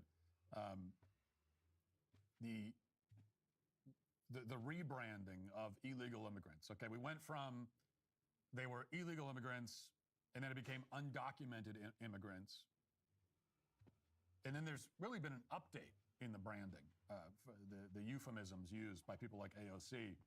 Yeah, they still call them undocumented, but now you don't even hear that term used as often because instead they just call them all asylum seekers or asylees, as AOC said. So that's the rebranding now. This is really what AOC believes. This is not a straw man. This is what she believes. What she would say is that every single illegal immigrant in this country is an asylum seeker. Just by the very fact that they came here, even if they never seek asylum in any kind of official legal way. If somebody came here as an illegal immigrant 15 years ago and has just been living here and, working a job that they shouldn't be working because it belongs to an American citizen, they're an asylum seeker. They never actually sought asylum in any official way. They never declared themselves. They never did. But they're automatically an asylum seeker because they are here. That's the way that she sees it. That's the way the left sees it. Tom Homan is saying, no, it turns out there's actually an official process for seeking asylum. And you have to go through that process. And if you don't, then that's what makes you an illegal immigrant. So that tells you something about this guy's approach. All right, let's talk about something that affects all of us, taxes. The October 15th deadline is passed. And if you're not prepared, you could be in for a world of hurt. Do you owe back taxes? Are your returns still unfiled? Did you miss the deadline to file for an extension? Well, now that we're past October 15th, the IRS is probably gearing up for some aggressive enforcement. Trust me, you don't want to be on their radar. We're talking wage garnishments, frozen bank accounts, or even property seizures. It's not pretty. But before you start panicking, there's still hope. Tax Network USA has helped taxpayers save over $1 billion in tax debt and filed over 10,000 tax returns. These guys specialize in reducing tax burdens for working Americans just like you. Look, I get it. Dealing with the IRS is about as fun as a root canal, but ignoring the problem won't make it go away. So here's what you need to do. Don't wait any longer. For a complimentary consultation, call today at 1-800-958-1000 or visit their website at tnusa.com/Walsh. Their experts will walk you through a few simple questions to see how much you can save. That's 1-800-958-1000 or visit tnusa.com/Walsh today. Don't let the IRS take advantage of you. Get the help you need with Tax Network USA. And there's also this. That was Exhibit 1. Here's Exhibit 2. This is from 60 Minutes a couple of months ago. We have seen one estimate that says it would cost $88 billion to deport 1 million people a year. I don't know if that's accurate or not. Is that what American taxpayers should expect? What price do you put on national security? Is it worth it? Is there a way to carry out mass deportation without separating families? Of course there is. Families can be deported together. So in other words, yeah, you should be excited about this appointment. This is exactly the kind of guy that you need in the government. This is the kind of guy you need in leadership positions. It's the kind of guy you need handling a problem like this. Everything about it, like, even the way, just the look, everything. It's exactly what you need. It should be a guy. You almost, even before you hear him say anything, you can just kind of look at this guy. You're like, yeah, that's the guy. That's the guy we want on this. And then you hear what he has to say, and it makes it very clear. Trump's border czar is the guy who said that the way to prevent family separations is to deport the whole family together, which is true. It's exactly right. This is the appropriate way to handle family separations. If you don't want to separate the family, well, send them all back. That's how you solve problem solved. And that is the appropriate way to handle family separations. It's common sense. But it's the kind of thing that until Trump, no Republican official would ever say. And more importantly, it's a policy that they would never enact. And this is exactly what we need. We need someone who will coolly and dispassionately apply the law. Right? Enough of the compassionate conservative types who are so easily manipulated by airheads like AOC. We also don't need, on the other end of that spectrum, maybe some kind of like crusading firebrand type. It's not really what you need. I mean, I'd take that. I'd prefer that over the former. But you don't even really need that either. You just need a guy who's competent and serious, no nonsense. A guy who's like, look, here's the law. We're going to enforce it. That's it. That's all. That's what the law is. So you're going to deport 20 million illegal immigrants? Well, they're all here and they shouldn't be. However many are here is how many we're going to deport. I don't know. If it's 20 million, that's the number. Here's the good news. Once we deport them all, then we don't have to worry. Then if that makes you sad, once you deport all of them, then you don't have to deport anybody anymore. So that's the good news. I will say this, and I don't want to hype things up too much ahead of time, but if Trump staffs his whole administration with guys like this, then his second term could be one of the great presidential terms in American history. If he does that, if these are the kinds of guys that are put into these positions. And when I say these kinds of guys, what do I mean? I mean, these are guys who are, they're not neocons, they're not milquetoast centrists, they're not liberals. They're also not attention-seeking blowhards, right, who seem like they're trying to parlay the job into a cable news gig. You don't need those kinds of people either. This is someone who's both competent and totally unconcerned with the left-wing narrative. A competent, no-nonsense guy who doesn't care what the liberals are whining about. Just, that's it. They don't need to be performative. They don't need to be anything like that. You'd prefer if they're not. They don't need to love the attention. They don't need anything like that. You just need someone who cares about getting the job done, is going to get it done, and if the left is crying about it, they don't care. We need a whole administration of guys just like that. Hey, YouTube, thanks for listening to the show. If you'd like access to my full show with no ads, you should go to dailywire.com and use promo code Walsh to get 2 months free on all annual plans. See you there.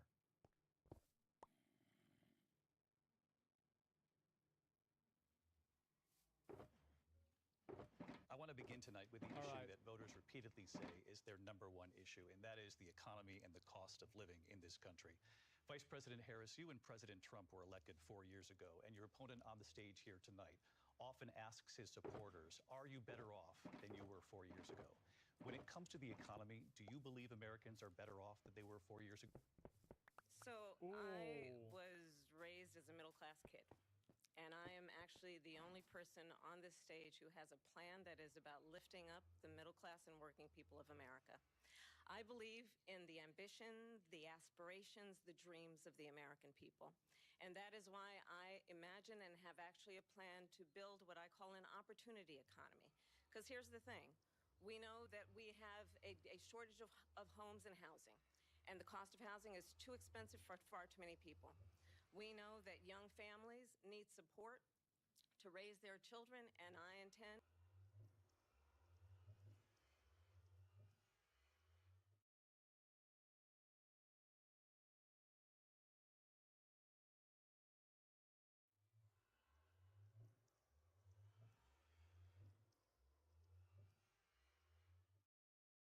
Today on the Matt Walsh Show, the Daily Wire uncovers a massive scandal at FEMA, where an official in the agency directed relief workers to skip houses with Trump signs out front. Also, Trump begins staffing his next administration.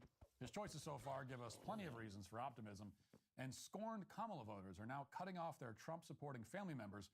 Talk about all that and more today on the Matt Walsh Show.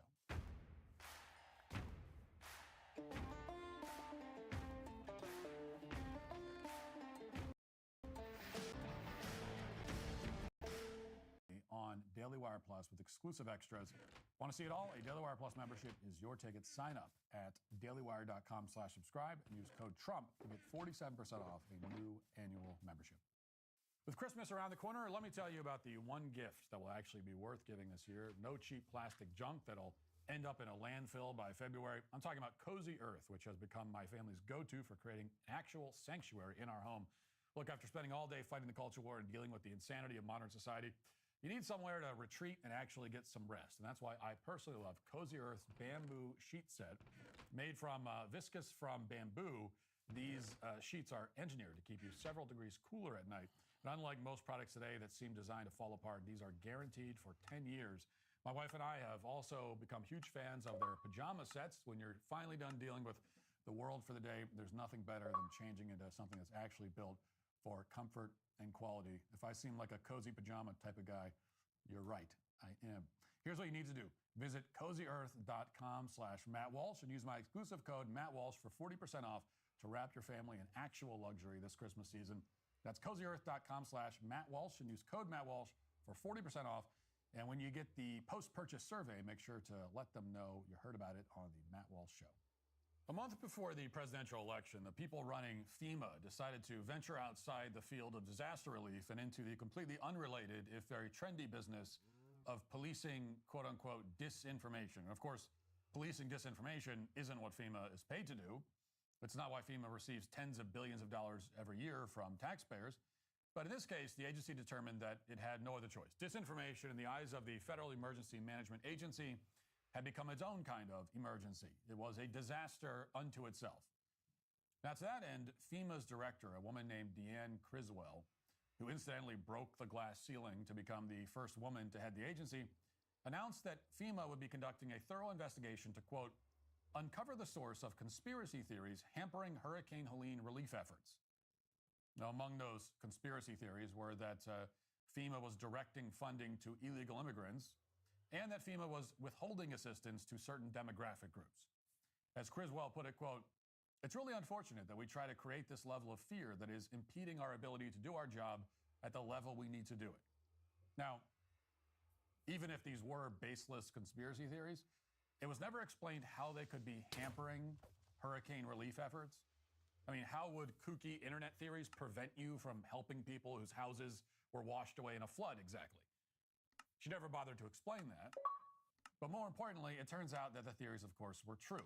Almost immediately, it became very clear that FEMA was indeed overseeing the distribution of hundreds of millions of dollars to house illegal aliens. That was kind of difficult to deny since there was a paper trail. So that's one conspiracy theory that was proven true right off the bat, as so many others have been. But the media in this country and all over the world continue to maintain that, contrary to what Donald Trump and those deranged MAGA Republicans were saying, no disaster relief was being withheld based on demographics or political views. And they were very, very clear on that point. Watch. Even with all eyes now on Milton, it's the fallout from Helene that suddenly caught up in the ever more ugly U.S. presidential election. Kamala Harris has left them stranded. This is the worst response to a storm or a catastrophe or a hurricane that we've ever seen, ever. On that, Donald Trump supporters cheered, but fact-checkers had a field day, labeling Trump's claims Joe Biden and Kamala Harris have failed to properly aid those hit hard by Helene as demonstrably false. It's un-American. Biden, in turn, slamming Trump for politicizing Helene's damage and harming Americans in need. But it misleads people. It puts people in circumstances where they panic. Donald Trump has repeatedly stated falsehoods about the federal response to hurricane relief efforts, and officials say that's creating fear and it's also demoralizing aid workers. In the aftermath of Helene, Trump claimed without evidence that the federal government was intentionally withholding aid to people living in Republican areas. So this is the moralizing tone that we're all very familiar with at this point. The media wags its fingers at Donald Trump for saying something supposedly without evidence. They cited the vaunted fact checkers who have already looked into the situation, and then they imply that you're a moron if you come to the conclusion that FEMA would ever, in its wildest dreams, shortchange American citizens who urgently need emergency assistance. We're supposed to believe that FEMA would never do such a thing. Unless the year is 2005 and a Republican's in the White House, in which case FEMA desperately wants to kill as many black people as possible. Other than that, FEMA is the gold standard. Any suggestion to the contrary is simply misinformation. To give one more example, The Atlantic dismissed the, quote, rumors alleging that FEMA was abandoning Trump voters after Helene. These claims, we were told, were misinformation. And when the media was making these claims about FEMA, it's true that there wasn't a written document from FEMA that explicitly stated don't help Trump supporters, but there was still a lot of evidence to back up what Trump was saying. For one thing, there were many reports from residents in North Carolina and Florida that FEMA wasn't helping them, as I covered on the show at the time. Then Congressman Corey Mills reported that the federal government was preventing civilian rescue pilots and aid workers from saving lives in the aftermath of Helene in order to supposedly clear airspace for Air Force One. And then a SpaceX engineer who was assisting rescue efforts on the ground in North Carolina stated that, quote, FEMA is actively blocking shipments and seizing goods and services locally and locking them away. It's very real and scary how much they have taken control to stop people helping. We are blocked now on the shipments of new Starlinks coming in until we get an escort from the fire department, but that may not be enough. Now, after these reports came out, the media and the federal government obviously should have begun a full investigation about what exactly FEMA was doing. If they actually cared about the lives of Republicans living in disaster areas, they wouldn't sit back and lecture us about misinformation and claim that we're, saying things without evidence. They'd acknowledge that there is a lot of very concerning evidence, and they would look into the details, but they didn't do that. Instead, they scolded us for thinking that FEMA would even consider the possibility of withholding assistance from Trump voters who had just been hit by a hurricane. So it fell to the Daily Wire to break the story on Friday that, in fact, FEMA had systematically refused to provide disaster relief to Trump voters in the aftermath of Helene, and had done so explicitly because they're Trump voters. And not just that, a FEMA official had put the plan in writing as clearly and as unambiguously as possible. I mean, this is behavior that's so obscene and so malicious that even given everything we know about the Biden-Harris administration, a lot of people still assumed it couldn't possibly be real. But it is real. And if you or someone you know needs a wake-up call about how far Democrats and the federal government will go in order to punish Americans who don't agree with them, well, here it is. This is that moment.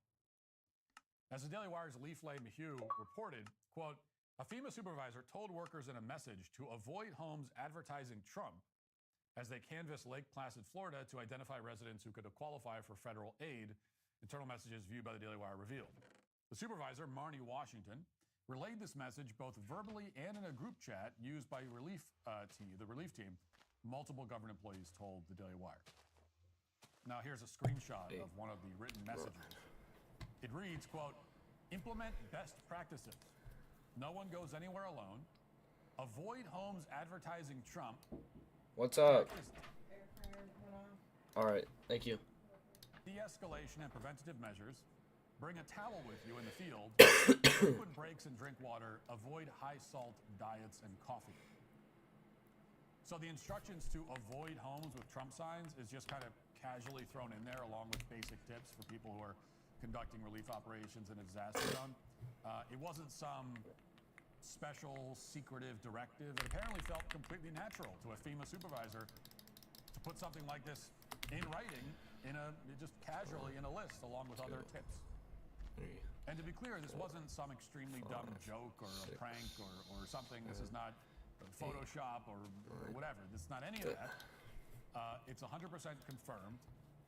The Daily Wire's reporting continues. The government employees told the Daily Wire that at least 20 homes with Trump signs or flags were skipped from the end of October and into November due to the guidance, meaning they were not given the opportunity to qualify for FEMA assistance.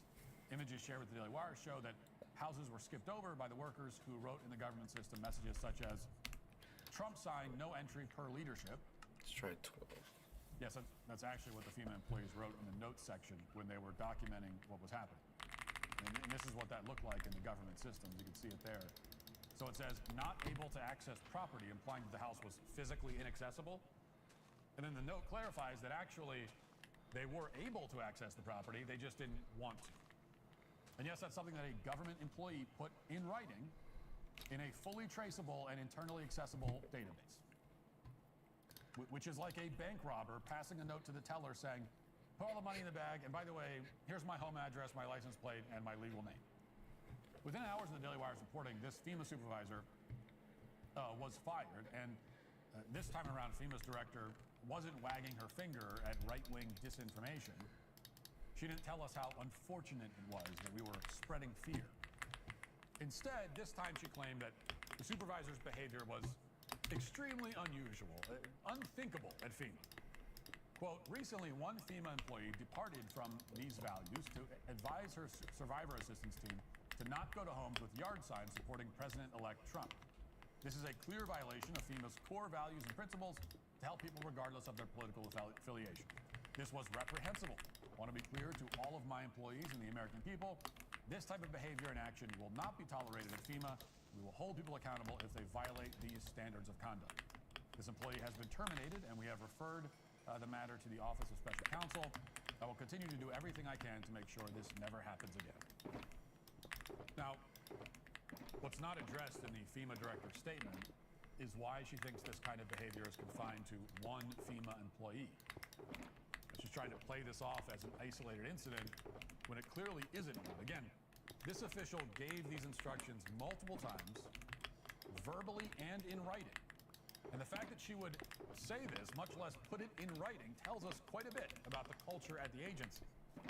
Because it seems to me that if helping people regardless of their political affiliation really were the core values and principles of FEMA, this supervisor would not have felt comfortable giving those kinds of instructions. This is the kind of thing that only happens when the entire agency is corrupt. Think about what happened ahead of Trump's election in 2016. There were multiple high-ranking FBI officials texting each other on company phones about how they'd try to prevent Trump from becoming president. In August 2016, an FBI lawyer texted the head of the agency's counterintelligence division, who incidentally was her lover at the time, quote, "Trump's not ever going to become president, right? Right?" And he replied, no, he won't. We'll stop it." And then they talked about an insurance policy in case Trump was elected. Again, the FBI's top expert in counterintelligence was using an FBI-issued phone to say stuff like this. That's the kind of thing that only happens when you're very confident the FBI wouldn't care if they found out what you're saying because they agree with you. It wasn't one or two bad eggs at the FBI. The whole agency was compromised. Now, there's every reason to think that the same principle applies to FEMA. At the highest levels, FEMA went on the warpath against right-wing disinformation just a month ago. And just a few weeks later, all of that alleged disinformation has turned out to be true. So how about we just stop insulting everyone's intelligence and admit what everybody knows, which is that FEMA, like pretty much every other federal agency, probably voted for Kamala Harris by a 9-to-1 margin. And like every other government agency that's overrun with left-wing activists, it's not simply incompetent. It's an active danger to the well-being of half the country. This is why Elon Musk's plan to gut the federal bureaucracy isn't just about cost savings. It's about stopping these lunatics before they get more people killed. It's also about hiring people who aren't crazy and unstable. The New York Post did some digging on this FEMA supervisor's social media feeds, and here's what they found. Quote, "The former FEMA employee has a strong fixation with the history of slavery. She posted on her Facebook page in 2019 about supposedly the first slave ship to travel to the America in the 1500s, as well as an article about how California tried to ban free black individuals in the mid-1800s. I'm steadfast and extremely unpredictable," she wrote on her social media page, adding a kiss emoji. So she's, that's what you want from someone who's running a disaster relief. That's what you want from a government, a bureaucrat running disaster relief, if they describe themselves as extremely unpredictable. Yeah, that's a quality you're looking for. But no, she's not just extremely, she's and extremely